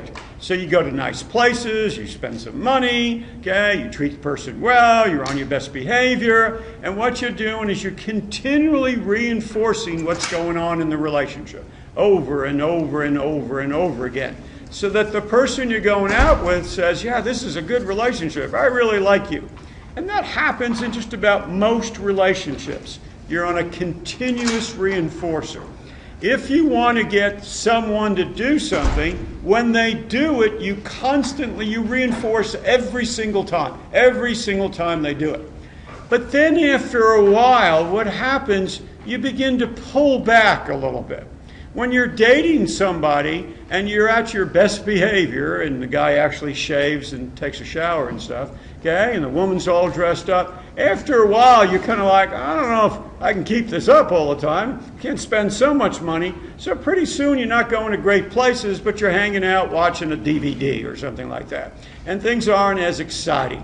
When you first go out with somebody, things are great and wonderful, great, wonderful, wonderful, wonderful, wonderful. Then you might even decide to get married. And you get married, in the beginning part of the marriage, things are wonderful and wonderful and great. But nothing is perfect, right? So after a while, what happens? Things aren't so exciting after a while. Now, you don't want to get to the point where they say, God, this relationship is boring. So what you have to do then, and I'm not saying to do this purposely, all right? What you have to wind up doing is, I hate to say this because it sounds so manipulative, you have to put the person or the relationship on a partial reinforcement schedule. Every once in a while you need to do something where the person says, God, that's why we got married. Okay, I remember this. But you can't have, it's just impossible to have continuous reinforcement for everything to be great all the time. Do you all understand that? I mean, that's just great. So, continuous reinforcement. What would happen if you went out with somebody who's just giving you continuous reinforcement? Now, hopefully you all say, well, this is really good. This is great. I like this. But you know what happens with human behavior is that sometimes that gets boring. I hate to say that. All right? So you and I are going out, and we go out a couple of times, then I bring you flowers. And you go, oh, thank you. That's real nice of you. And I bring you flowers again. It's like, oh, that's really nice. I'll put it over here. Okay? Then I'll bring you, I don't know, chocolates. Okay? And you go, oh, chocolates, my favorites. Really, thank you very much. Okay? And then I bring you a diamond bracelet. Oh, pretty good, huh? Oh, all right, diamond bracelet, thank you. Then I bring you a diamond necklace and diamond earrings, and I buy you a new Lexus, then I buy you a Mercedes, then I buy you... Sounds pretty good, doesn't it? Want to go out with me? No. Okay? Sounds great, but you know what happens? After a while, you say, oh, another car, thank you. Can you believe that? Well, what winds up happening, sometimes people become entitled. Okay, you keep giving like that. And after a while, continuous reinforcers don't work all the time. Now, I'm not saying when you go out with someone, be a jerk, because they'll really appreciate when you're good. I'm not saying that, right? But it's continuous reinforcers that are there, and then you start backing off. Otherwise, it just gets boring. Okay, it just gets boring. It just doesn't work. Be good to the person, but the reinforcers don't have to be there all the time. That's why when you move to a partial reinforcers work. Now, you want to make sure on special days, anniversaries, birthdays, holidays, if there's gift giving, you want to give those gifts, right? You've got to give those gifts. You're in trouble if you don't. Valentine's Day, you've got to give all those. However, the gifts that people are really interested in, that they remember a little more, are the surprise gifts. Okay? Every once in a while, when you least expect it. Here's some flowers. Why? Just because you're you. Now, I know if you said it that way, you'd probably get punched, okay? But if you really mean it, it's the surprise gifts. We haven't gone out for a while. I made reservations down at this hotel, down in San Antonio. Let's just go. Come on, I love you. Let's go next weekend. Let's just do this. Really? You want to go? Yeah. Wow. That makes it exciting. Okay? It's called a partial reinforcer. And partial reinforcers are very, very powerful. They keep the individual very interested. You know why? Because you never know when the next reinforcer is going to come up. It could be 1 week, 2 weeks, 3 weeks, 4 weeks, 9 weeks, but it keeps people interested. Let me give you the different types of partial reinforcers we have. One is called fixed ratio. This is where you reinforce every 4 responses. So if the organism is doing something that you want them to do, you reinforce every 4th time, and that keeps them going. The best example I can give with this one, and it's probably not a great example, is something called piecework. Like if you were getting paid to make 10 quilts, what winds up happening is that, or 4 quilts in this case, what you work, you do 4, you get your money, and then you do nothing. Until you need money, then you go, oh, let me make another 4, and then you work hard to get it. So what happens is the reinforcement is work, drift off a little bit, then work again. Now, some of you someday may develop an incredible skill and be able to be what's called a consultant, okay? And what you won't work for a company, but companies will call you in and say, hey, fix my computer problem. We'll pay you $20,000 once it gets fixed. What happens with this is that person goes in, they're going to probably work 15, 20 hours a day, work, get it done, because maybe in 1 week's time they could make $20,000. Now, what happens with human behavior is they're going to work, get all that done in 1 week, then go, wow, made $20,000. Next week, I ain't doing anything. Oh, no way. Until they need more money, and then they'll try to go out and find more work. So what happens to most of these people is they work, nothing. Work, and nothing. Those of you who are more motivated might say, I want to make $20,000 every week. And you work. But in human behavior, that doesn't usually work because you're only going to get paid when you finish a certain job that's there. And there's a tendency for those people not to work again until they need some more money. That may not sound logical to you, but based on conditioning principles, that's what happens. It happens a lot. The better ratio, and by the way, when I use the word ratio, I'm talking about responses. When somebody does something, a response, right? A response, right? Variable ratio means you're going to reinforce the individual on the average of 4 responses. Now think about this. I'm giving you, when you do a consulting job for me, I'm giving $20,000. But now this time what I'm going to say is I'm going to give you money on the average of every 4 responses. So what happens is I may get reinforced on my first response, the 4th, the 8th, the 16th, back to the 4th, to the 1st, to the 8th, to the 16th. What happens here is the organism never knows when they're going to get paid off. So what happens is they just keep doing things. If you work with a little rat and you make him do 4 pushes on the lever before he gets any food, in the fixed ratio example, he does 1, 2, 3, 4, food. I'm hungry. 1, 2, 3, 4, food. Doesn't do anything. 1, 2, 3, 4, food. But if you put him on a variable ratio, he will push that lever all day long because he never knows when he's going to get food. Could be the first time, the 4th time, the 8th time, the 16th time, back to the 4th, the 1st, the 32nd. So he just does this. And if you want someone to stay with you, okay, and maintain contact and interest in you, you put them on a variable schedule. Those of you who have ever played slot machines, okay, slot machines are based on a variable ratio schedule. You never know when they're going to pay out. So what these people do in the casinos is in the beginning of the evening, let's say you're out in Vegas and people are walking by, the machines that are facing the street, they'll change the average ratio on it and they'll have it pay out, let's say, every 8 tries that are there. So what winds up happening, you have people start pulling or pushing the buttons, depending on how old they are, that's there, and they pull it and they push it, and then whoa, one goes off.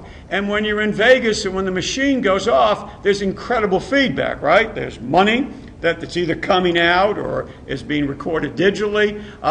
The colors go off, the sirens go off, and everybody goes, oh, wow, you're making money. So in the beginning, it's every 8, the ratio of 8. 1 pull, 8 pulls, 16 pulls, 24 pull, 1 pull, 8 pull. So as you're walking by, you're going, wow, that place is paying off. Let's go in there and play. Then they watch all this stuff, and once they get enough people in, they change the ratios. And they change it to maybe 1 in 24 or 1 in 32, which means it's going to take longer before you hit. But if you're playing the slot machines, you don't know when you're going to get paid off. Right? You don't know when you're going to win. So what you do? You play. Boom, you won. Yay! And what a lot of people do who play the slots is they'll watch other people play. And then when they run out of money, they'll run right to that machine because they know that machine's got to pay off sooner or later. And if you had 100 tries and you didn't win, then you might be getting close to whatever the ratio is. So you run behind that person and play their machine because there's a greater odds that you're going to win on that. So with variable ratio, what happens is that people keep doing the behavior over and over and over again because you never know when you're going to get paid off. Golf, if you ever played golf, is that way. What happens, you hit one good shot and you go, wow, move over, Tiger. I'm going to be just as good as you are. But the next 20 shots isn't very good. But you keep playing because, you're going to hit another good shot sometimes. Now, I want you to think about variable ratio and how you might apply that in a relationship as well. Okay? All right, let's go to the next two. The next two are based on intervals, and these are based on timing, like seconds or minutes or hours or days or weeks, on timing. So in a fixed interval, what happens is, let's say, every 10 seconds, you give the little rat a reward. If the rat is up there pushing the lever, it's every 10 seconds he gets a reward. What's going to happen is the rat's going to figure out, right, that if I'm hungry, then I'll get in there and I'll push the lever. He'll figure out that ratio. Now, the other example I can say is testing. Okay? If I gave you a test every 4 weeks, which is kind of what we're doing, every 4 weeks, what would happen with your study behavior is, after the first test, you would not study until the next test comes up, right? All right, it's like, but if I wanted to get you to study every single day, what would I do to you? I'd give you pop quizzes, maybe, okay? Because you never know when you're going to be tested, and that might force you to study every day. Whereas in this case, every 4 weeks, the behavior is study, test over with, no studying. Just like what you're going to, most of you will study, Monday or Tuesday when we come back. Okay, that's there, because that's when you're ready, when the next test comes up. But if I wanted you to study every night, I might do a pop quiz. By the way, I've taught this class with pop quizzes, okay, and my dropout rate went up, okay, because people are like, oh, I don't like doing this, so I got rid of that. I used to do multiple choice tests where the students wrote the multiple choice questions. That's pretty cool, right? That's not cool, okay? They are the most difficult questions you've ever seen in your life. I mean, they're like, even I can't answer them sometimes. They're so difficult, so I threw that one out. I did essay tests, I've done that. I even did group testing once, where you sat in a group, you and your group got together, you had a study group, you studied outside, I assumed, okay, you came and took your test in here, then I had you do an essay on your own. And those worked pretty well too, because people were teaching each other, but I wound up one day having a fist fight in the middle of class. It was the third class. You know, I mean, you and I were just talking about this. You know when you're in a group sometimes that some people do the work and some people don't do the work? Well, what wound up happening in a lot of these groups, people go, well, you study chapter 1, you study chapter 2, you study chapter 3, and we'll all bring it together. Well, the guy who was supposed to study chapter 2, every time he come to take a test, he didn't do it. And he waited for everybody else to give him the answer. So people were starting getting pissed at him. These two guys jumped up, and then one guy screamed at the other guy, yeah, I'm sick and tired of you. We're carrying you for the whole semester. We keep giving you answers. You're doing crap. No, I'm not. I studied once. That's not enough. And pretty soon, one guy hauled off and punched this guy. I had to jump in there and pull him apart and everything. Okay? That didn't work either, so I had to go away with that. So the system I use now seems to work the best, with 55 questions, giving you X amount of time to take the test, narrow it down to just three tests that are there, or three chapters per test. Variable interval has to do with the average of seconds or minutes or weeks. So it's on the average of 10 seconds that you're going to get paid off. When people fish, why do they keep fishing? because they never know when they're going to get a bite or they never know when they catch a fish. You cast out, it could be what, 10 seconds, you get a bite, or it's 3 days, or 2 days, or 1 day, or 2 hours. You never know, so what happens? You just keep doing it over and over and over again. So I ask you, think about a bad relationship. Can you keep someone in a bad relationship through a certain schedule of reinforcer? Would you use a fixed reinforcer or a variable reinforcer? Come on, say it out loud. Right. Variable, wouldn't you? Because if you put the individual on a schedule where they never know when they're going to get reinforced, what happens? That keeps their interest. So here you go. You're going out with somebody. In the beginning, everything is good, right? Oh, this guy's great. This woman's great. This is just incredible. Great relationship.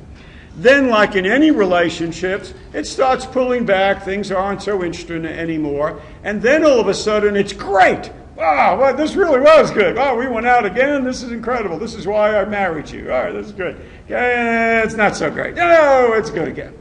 To keep somebody in a bad relationship, what you can do is every once in a while just do something really incredible, okay? And then what winds up happening from a behavioral standpoint is, well, this is pretty good. Now let me tell you about bad relationships, because this is what happens in bad relationships. And some of us say, why do you keep going out with that person? He's so creepy to you. He abuses you, and you're still going out with him. Now, I went from neglect and not so good to abuse, because people do stay in abusive relationships based on a variable schedule of reinforcement. Ready? Good. All right, things going well, and you're living together, then he disappears for 2 days. Like, well, where did he go? Okay, and he comes back and he says, well, baby, I met some friends and we were drinking too much. I didn't want to worry you. I can't believe we're living together. You didn't tell me. I know. I'm such a creep. I'm so sorry. I'll make it up to you, really. I'll make it up to you. Right? Bad? Things are great again. Things are good. Oh, he's gone for 2 more days. Well, what happened? Well, I was just gone for 2 more days. Well, let me see your phone. Well, you're not going to show me my phone. Well, what do you think? Well, no. Text messages? I love you, baby. Really do. Okay? Things are better again. Really take her out. Things to do well. Okay? Not so good. Get into a big fight. Hit her once. Right? And she says, I'm leaving you. No one ever hits me. Oh, but I don't know what happened to me. Something got into me. I'm so frustrated about life and everything. Forgive me. I'll make it up to you. Makes it up to you. Things are great. Not so good. Great. Not so good. Oh, great. Incredible. Great. Not so good. Oh, great. Based on a variable schedule of reinforcement, what do you want to say that's variable interval, which would be minutes, weeks, days, or the other one, it has to be variable, because what winds up happening is this. We have a tendency to remember when things are good. And a lot of people don't like change. They don't want to get out of something and change, so they wind up staying in bad relationships. Because when things are good, things are good. So one of your friends comes into town and says, how can you stay with him? He hit you last week. What do you think he goes for 2 or 3 days at a time? Oh, he's going with his buddies. Yeah, right. He's probably going off with somebody else for 2 or 3 days. Well, he says his buddies. And he always tells you the truth? Well, not all the time. But you don't understand. When things are good, things are really good. Yeah, but things aren't good all the time. Some things are really abusive. Well, you don't understand. No, I think you're not understanding. Why? Because you're on a variable interval schedule of reinforcement. No, but now think about this. That's how powerful scheduling is and reinforcement is. Sometimes you can stay in a bad relationship or a bad job and you don't realize it. If you're thinking, maybe I'm in one of these bad relationships, don't go home and get divorced, okay? Right away. Or text someone right now saying I'm breaking up. But you might want to be logical about this, at least, because what happens with this becomes unconscious, doesn't it? That's the power, okay, of conditioning. It works on us unconsciously. consciously or logically, what I would do is by myself, what I would do is make a scale from 1 to 10. 10 being the relationship today, the relationship was incredible, 1 was abusive. And then I'd keep a chart of the relationship day to day. 1, 1, 1, 1, whoa, 8, 9, 9, 9, 9, 9, 4, 4, 4, 2, 1, 1, 1. And then after a couple of months, I might average out, take the median on it, or just look at it. And when you look at it, you can say, do I really want to stay in a relationship, okay, where 5 out of the 30 days was abusive, which would be a 1? I don't know if I want to do that. Because what winds up happening, we forget those days because things are so good and we want them to be so good. How about a bad job? Can you keep somebody in a bad job? Sure you can. Some of you are in bad jobs, but you need the money, right? So you stay in them. Let's say the economy gets better and you have your choice of jobs, all right? So now what happens is you're working for somebody, okay, and they ask you, could you just stay another hour or two? I can't pay you overtime this week, but could you just stay another hour or two? And you do, and you do, and you do. Pretty soon you work 10 hours of overtime in that 1 week. And then the next week they say, you know what? I really appreciate what you did last week. You worked, so many hours of overtime. This is great. I tell you what, when Friday comes along, take the day off. Well, what do you mean take the day off? With pay? Yeah, with pay. Just take that day off. Why? Because you're an important member of this firm, and I appreciate what you did. Oh, the whole day. Yeah, this is good. It's a good job. Right. And then a couple of weeks later, could you work a couple more overtime? And you work another 10 hours of overtime. And then he says, I can't give you a day off, but here's $50 cash. We won't tell the IRS. Here's 50 cash. And by the way, take 2 hours off next Friday. Leave 2 hours early. Really? Oh, that's really great. So this keeps happening. But you know what? If you figure it out, you may have given this person about 60 hours of overtime, and they gave you off 2 days. That's 8 days twice. That's 16 hours. Okay? And he may have given you another $50 or $100 in the long run, but if he paid you time and a half for overtime, he really owes you probably about $400 or $500. I think you're getting taken advantage of, right? But it's, man, to get a day off just out of the blue, take a day off. It's cool. It's kind of like Monday when you didn't have to come to school. It's like, oh, I didn't have to come to school. That's cool. This is great. Great time because it's such a surprise that's there. Surprises work well. It's called a variable schedule of reinforcement. Thinking about this for your lives? Now, don't think about this if you're going, yeah, I think I'll manipulate somebody and keep them in bad relationships and use them. It does work. It does work, but please don't do that to anybody. No. Okay? But be aware about how it can be done to you. All right, so let me show you a brief excerpt that shows you positive reinforcement, negative reinforcement. You're going to have to watch a commercial here. You can skip that. There it goes. All right, get out of here. Are you finished? Good old Sheldon and Penny. How thoughtful. Would you like a chocolate? Yeah, sure. Thanks. Oh, sorry, Sheldon. I almost sat in your spot. Did you? I didn't notice. Have a chocolate. Thank you.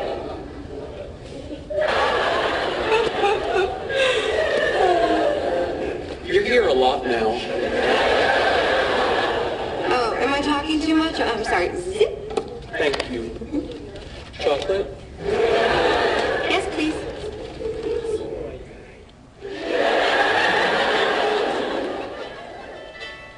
Oh. Hey, Kim. Yeah. You know what? Hold on. Let me take this in the hall.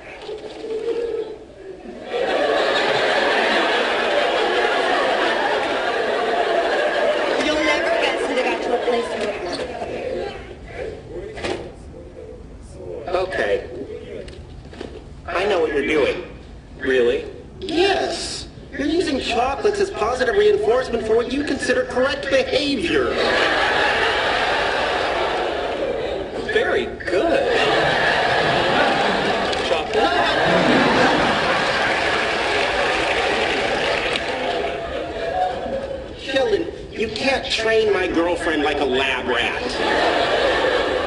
Actually, it turns out I can. Well, you shouldn't. There's just no pleasing you, is there, Leonard? You weren't happy with my previous approach to dealing with her, so I decided to employ operant conditioning techniques, building on the works of Thorndike and B.F. Skinner. Yet by this time next week, I believe I can have her jumping out of a pool, balancing a beach ball on her nose. No, this has to stop now. I'm not suggesting we really make her jump out of a pool. I thought the bazinga was implied. We're just tweaking her personality, just sanding off the rough edges, if you will. No, you're not sanding Penny. Are you saying that I am forbidden from applying a harmless, scientifically valid protocol that will make our lives better? Yes, you're forbidden. Bad, Leonard. You know, using positive reinforcement techniques, I could train that behavior out of her in a week. No. If you let me use negative reinforcement, I can get it done before we go to bed. You're not squirting her in the face with water. No, of course not. We're talking very mild electric shocks. No tissue damage whatsoever. Forget it. Oh, come on. You can't tell me that you're not intrigued about the possibility of building a better girlfriend. I'm not. Well, Penny's qualities, both good and bad, are what make her who she is. You mean like that high-pitched, irritating laugh? Yes. You wouldn't prefer a throaty chuckle? You're not changing how Penny laughs. No, that would be incongruous. I was going to lower the whole voice to a more pleasing register. Sorry, guys. That girl is freaky. Come again? Freaky. Freaky? Yeah, freaky.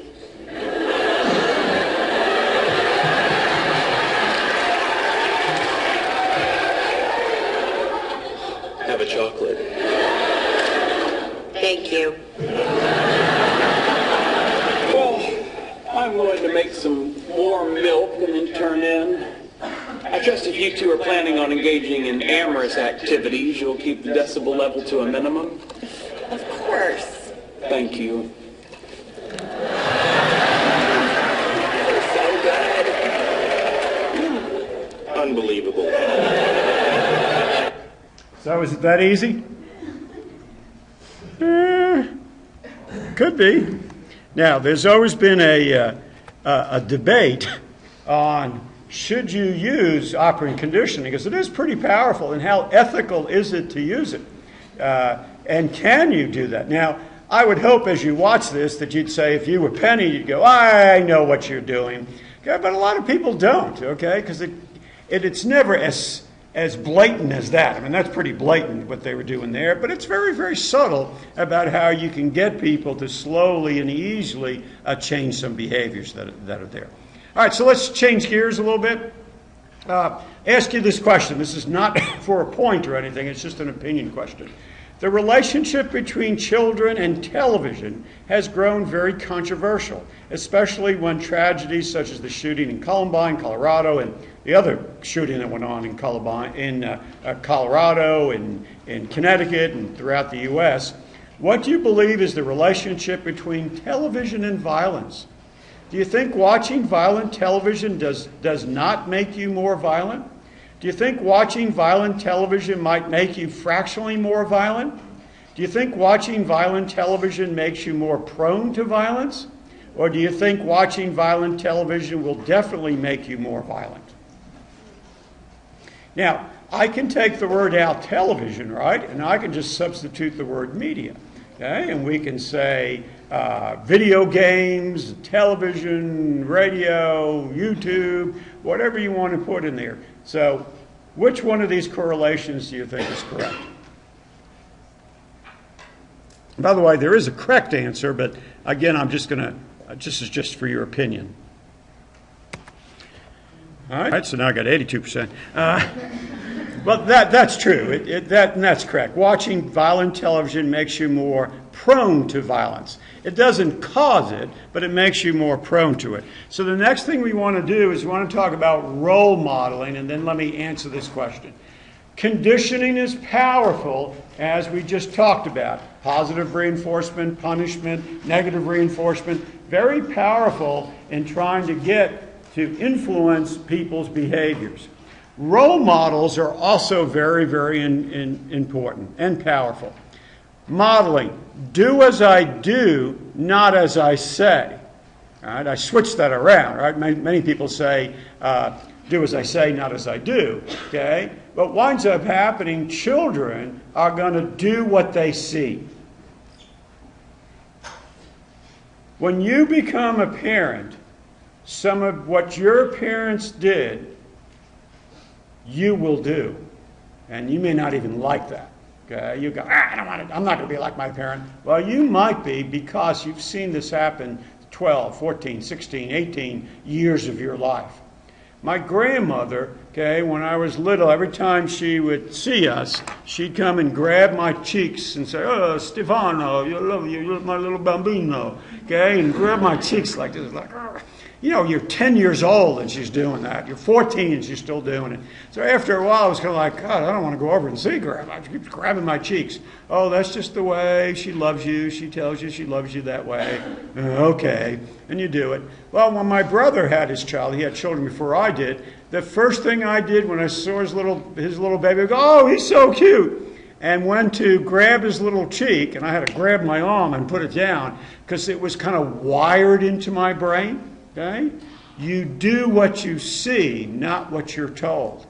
Okay? And that happens over and over and over. Role models are very, very powerful. So what are you seeing? You're seeing your parents do things. You're watching certain television shows. You're watching certain video games. It gets run in your brain over and over and over and over again. Role modeling, once again, is very powerful. Look at the little 10 to 13-year-olds, because that's where models come in pretty powerful. We always talk about the wannabes. Now, depending upon what generation you grew up in, who was the famous rock star, the rap artist, whoever it may have been during that time, a lot of people would wear the clothes like them, would try to emulate them in that way, whether it was Miley Cyrus now or whoever else. As she grows up, okay, there are people who are emulating her. Okay? Now, not for you people, but for the younger kids, they pick up on this stuff and they see it and they do it, they see it and they do it. Media, television, video games, does it have an influence on violent behavior? And the answer is yes, there is a correlation to it. I didn't say a causation, right? But there is a correlation. You watch enough of this and play enough of this, your inhibitions begin to get decreased, and what winds up happening, that behavior gets wired into your brains. That behavior gets wired into the brains.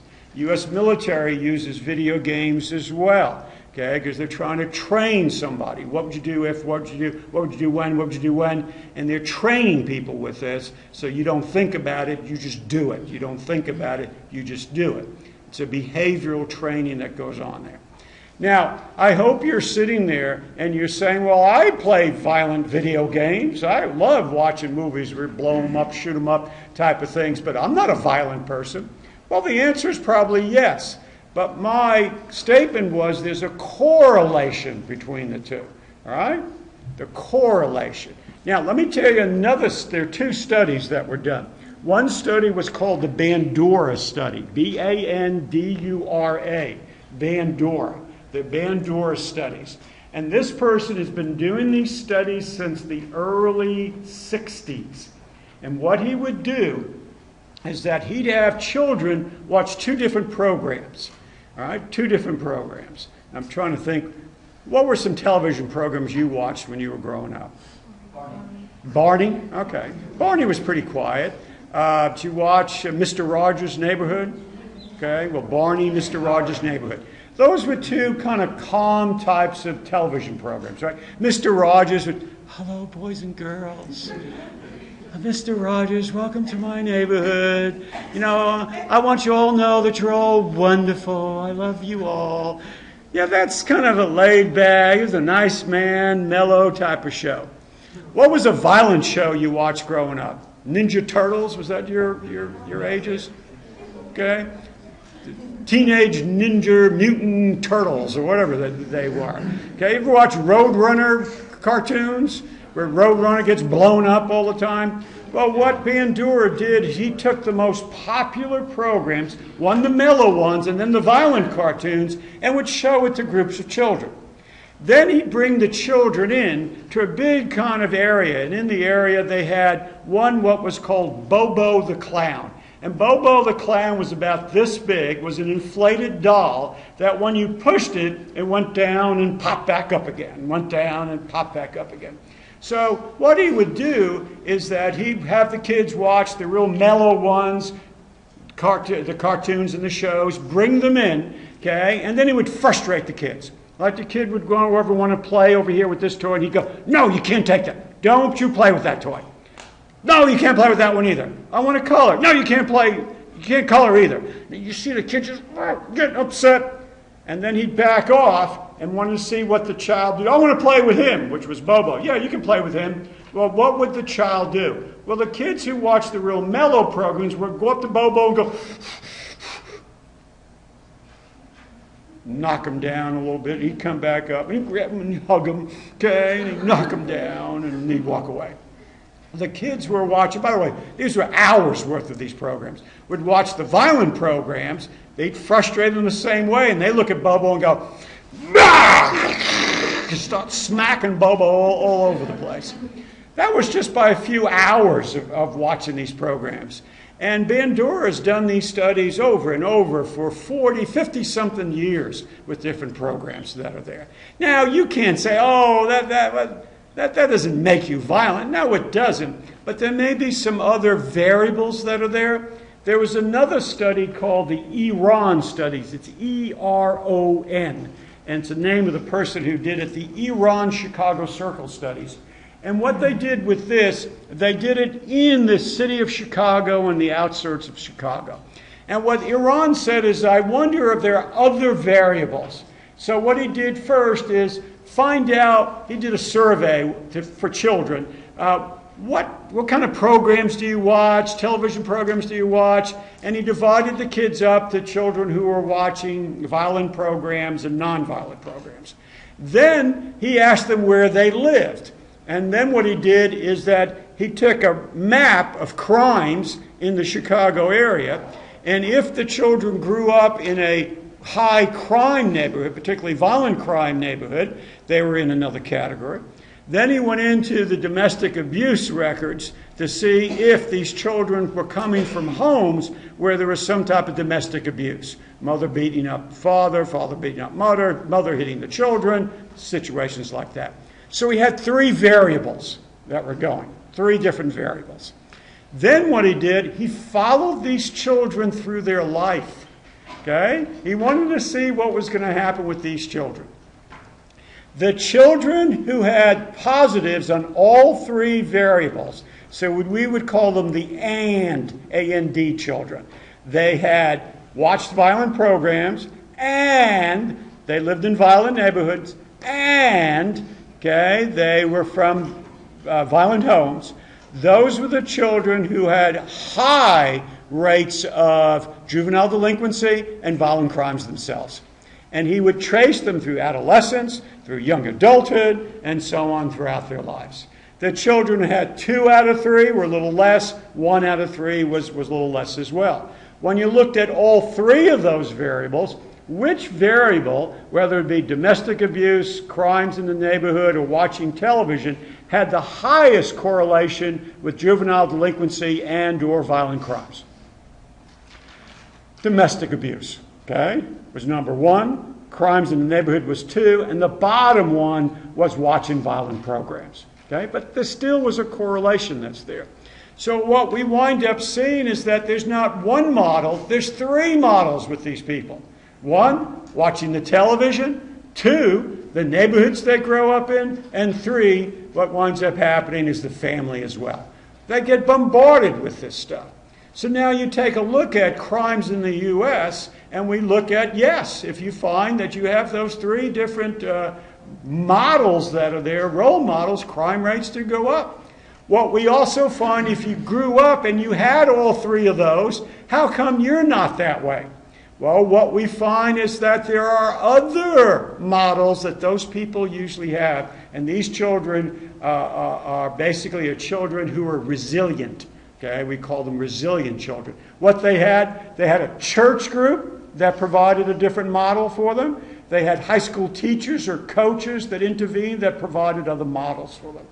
So when you take a look at, okay, in the neighborhoods you grew up in, maybe some of you, and families like that, what's important is to provide additional mentors, models for these people. In today's paper, actually, President Obama, I think when he leaves office, that's going to be his next calling. I think what he's going to work with is low poverty, urban, probably African American guys in particular, who may not have these models. By the way, Obama, if you look at his history, he has had all kinds of issues growing up as well. And I think he's an incredible model for people. So what he wants to do is change the modeling system that's there. Okay? Did you ever hear the term, it takes a family, okay, to raise a child? Okay? Well, that's what he's talking about with this, if we can provide other models that are there. And there are a lot of church groups in Dallas who try to provide these as well. But modeling is powerful. Modeling is very powerful. I'm at your command. Half the things you do might just as well be turned over to me. For I can do them quickly, correctly, and profitably. I'm easily managed. Just be firm with me. Those who are great, I have made great. Those who are failures, I've made them failures. I am not a machine, though I work with the precision of a machine and the intelligence of a person. You can run me for profit, you can run me for ruin. Show me how you want it done, educate me, train me, lead me, reward me, and I will then do it automatically. I am your servant. Who am I? I'm a habit. Okay, and isn't this what this whole chapter was about? Is that conditioning develops habits? Excellence is not an act, it's a habit that's there. So one of the things I'm asking you to do, those of you who have poor study habits, is asking you to change your habits, right? And giving you all kinds of opportunities maybe to change some of your, I don't want to insult anybody, I'm not insulting anybody because I'm probably talking to the empty seats. Some of the lazy people are out in the world who go, I don't want to do this, it's too hard. Right? Lots of opportunities for you. When you take up on those opportunities and begin to change your habits, behaviors, then you become more successful. I finished that chapter. So let's do some questions for you. And hopefully my machine, the computer won't break down in the middle of this, because then I'm really going to have a hard time trying to figure out who got questions right or wrong. A phobia, remember a phobia, can often be interpreted as a what? A rational fear based on realistic dangers, a conditioned emotional response, fear shaped by operant conditioning in childhood, or conscious attempt to act frightened in order to gain attention. Okay? What's a phobia? Should be right out of your notes, right?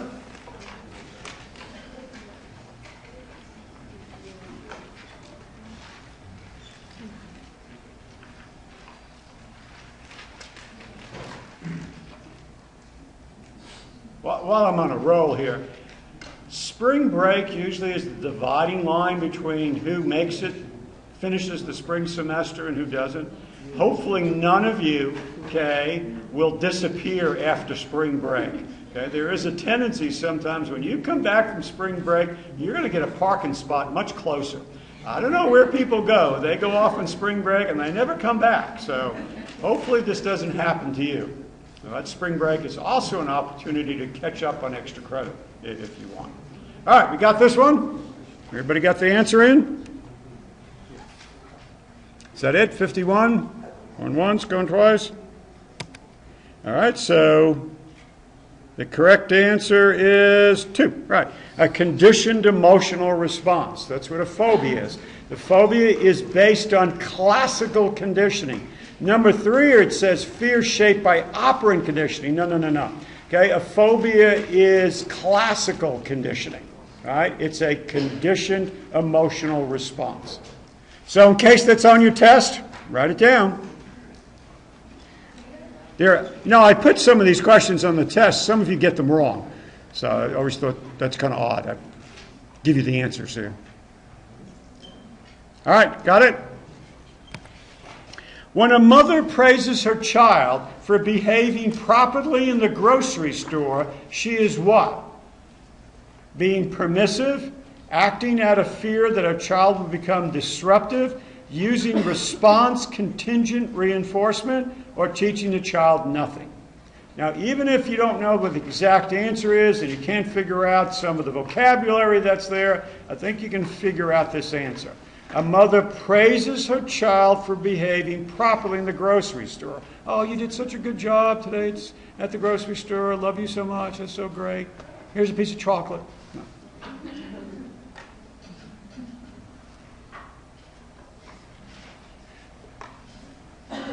Could be fun this weekend to try to use behavioral conditioning on somebody. See if you can get them to change behaviors. Don't you spray water in your dogs sometimes and the dogs don't do something right? I mean, that's a negative reinforcer that's there. Hopefully you don't spray water in your spouse's face when they do something wrong. All right, everybody got this one? 51, weren't we? One more person? All right.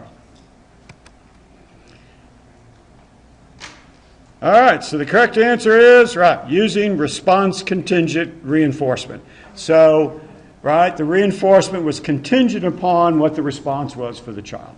Every time the child does something good, you reinforce. By the way, parents forget this a lot. Most parents don't reinforce for good behavior. What you hear from parents a lot of times is when you're doing something wrong, then they try to negatively reinforce you or punish you. If parents would just spend the time reinforcing positive behavior, it'd probably go a lot further. Okay? Every day, today was a really good job, love what you did, that's great, appreciate it, thank you, love you, whatever it may be, rather than only intervening when the child does something wrong.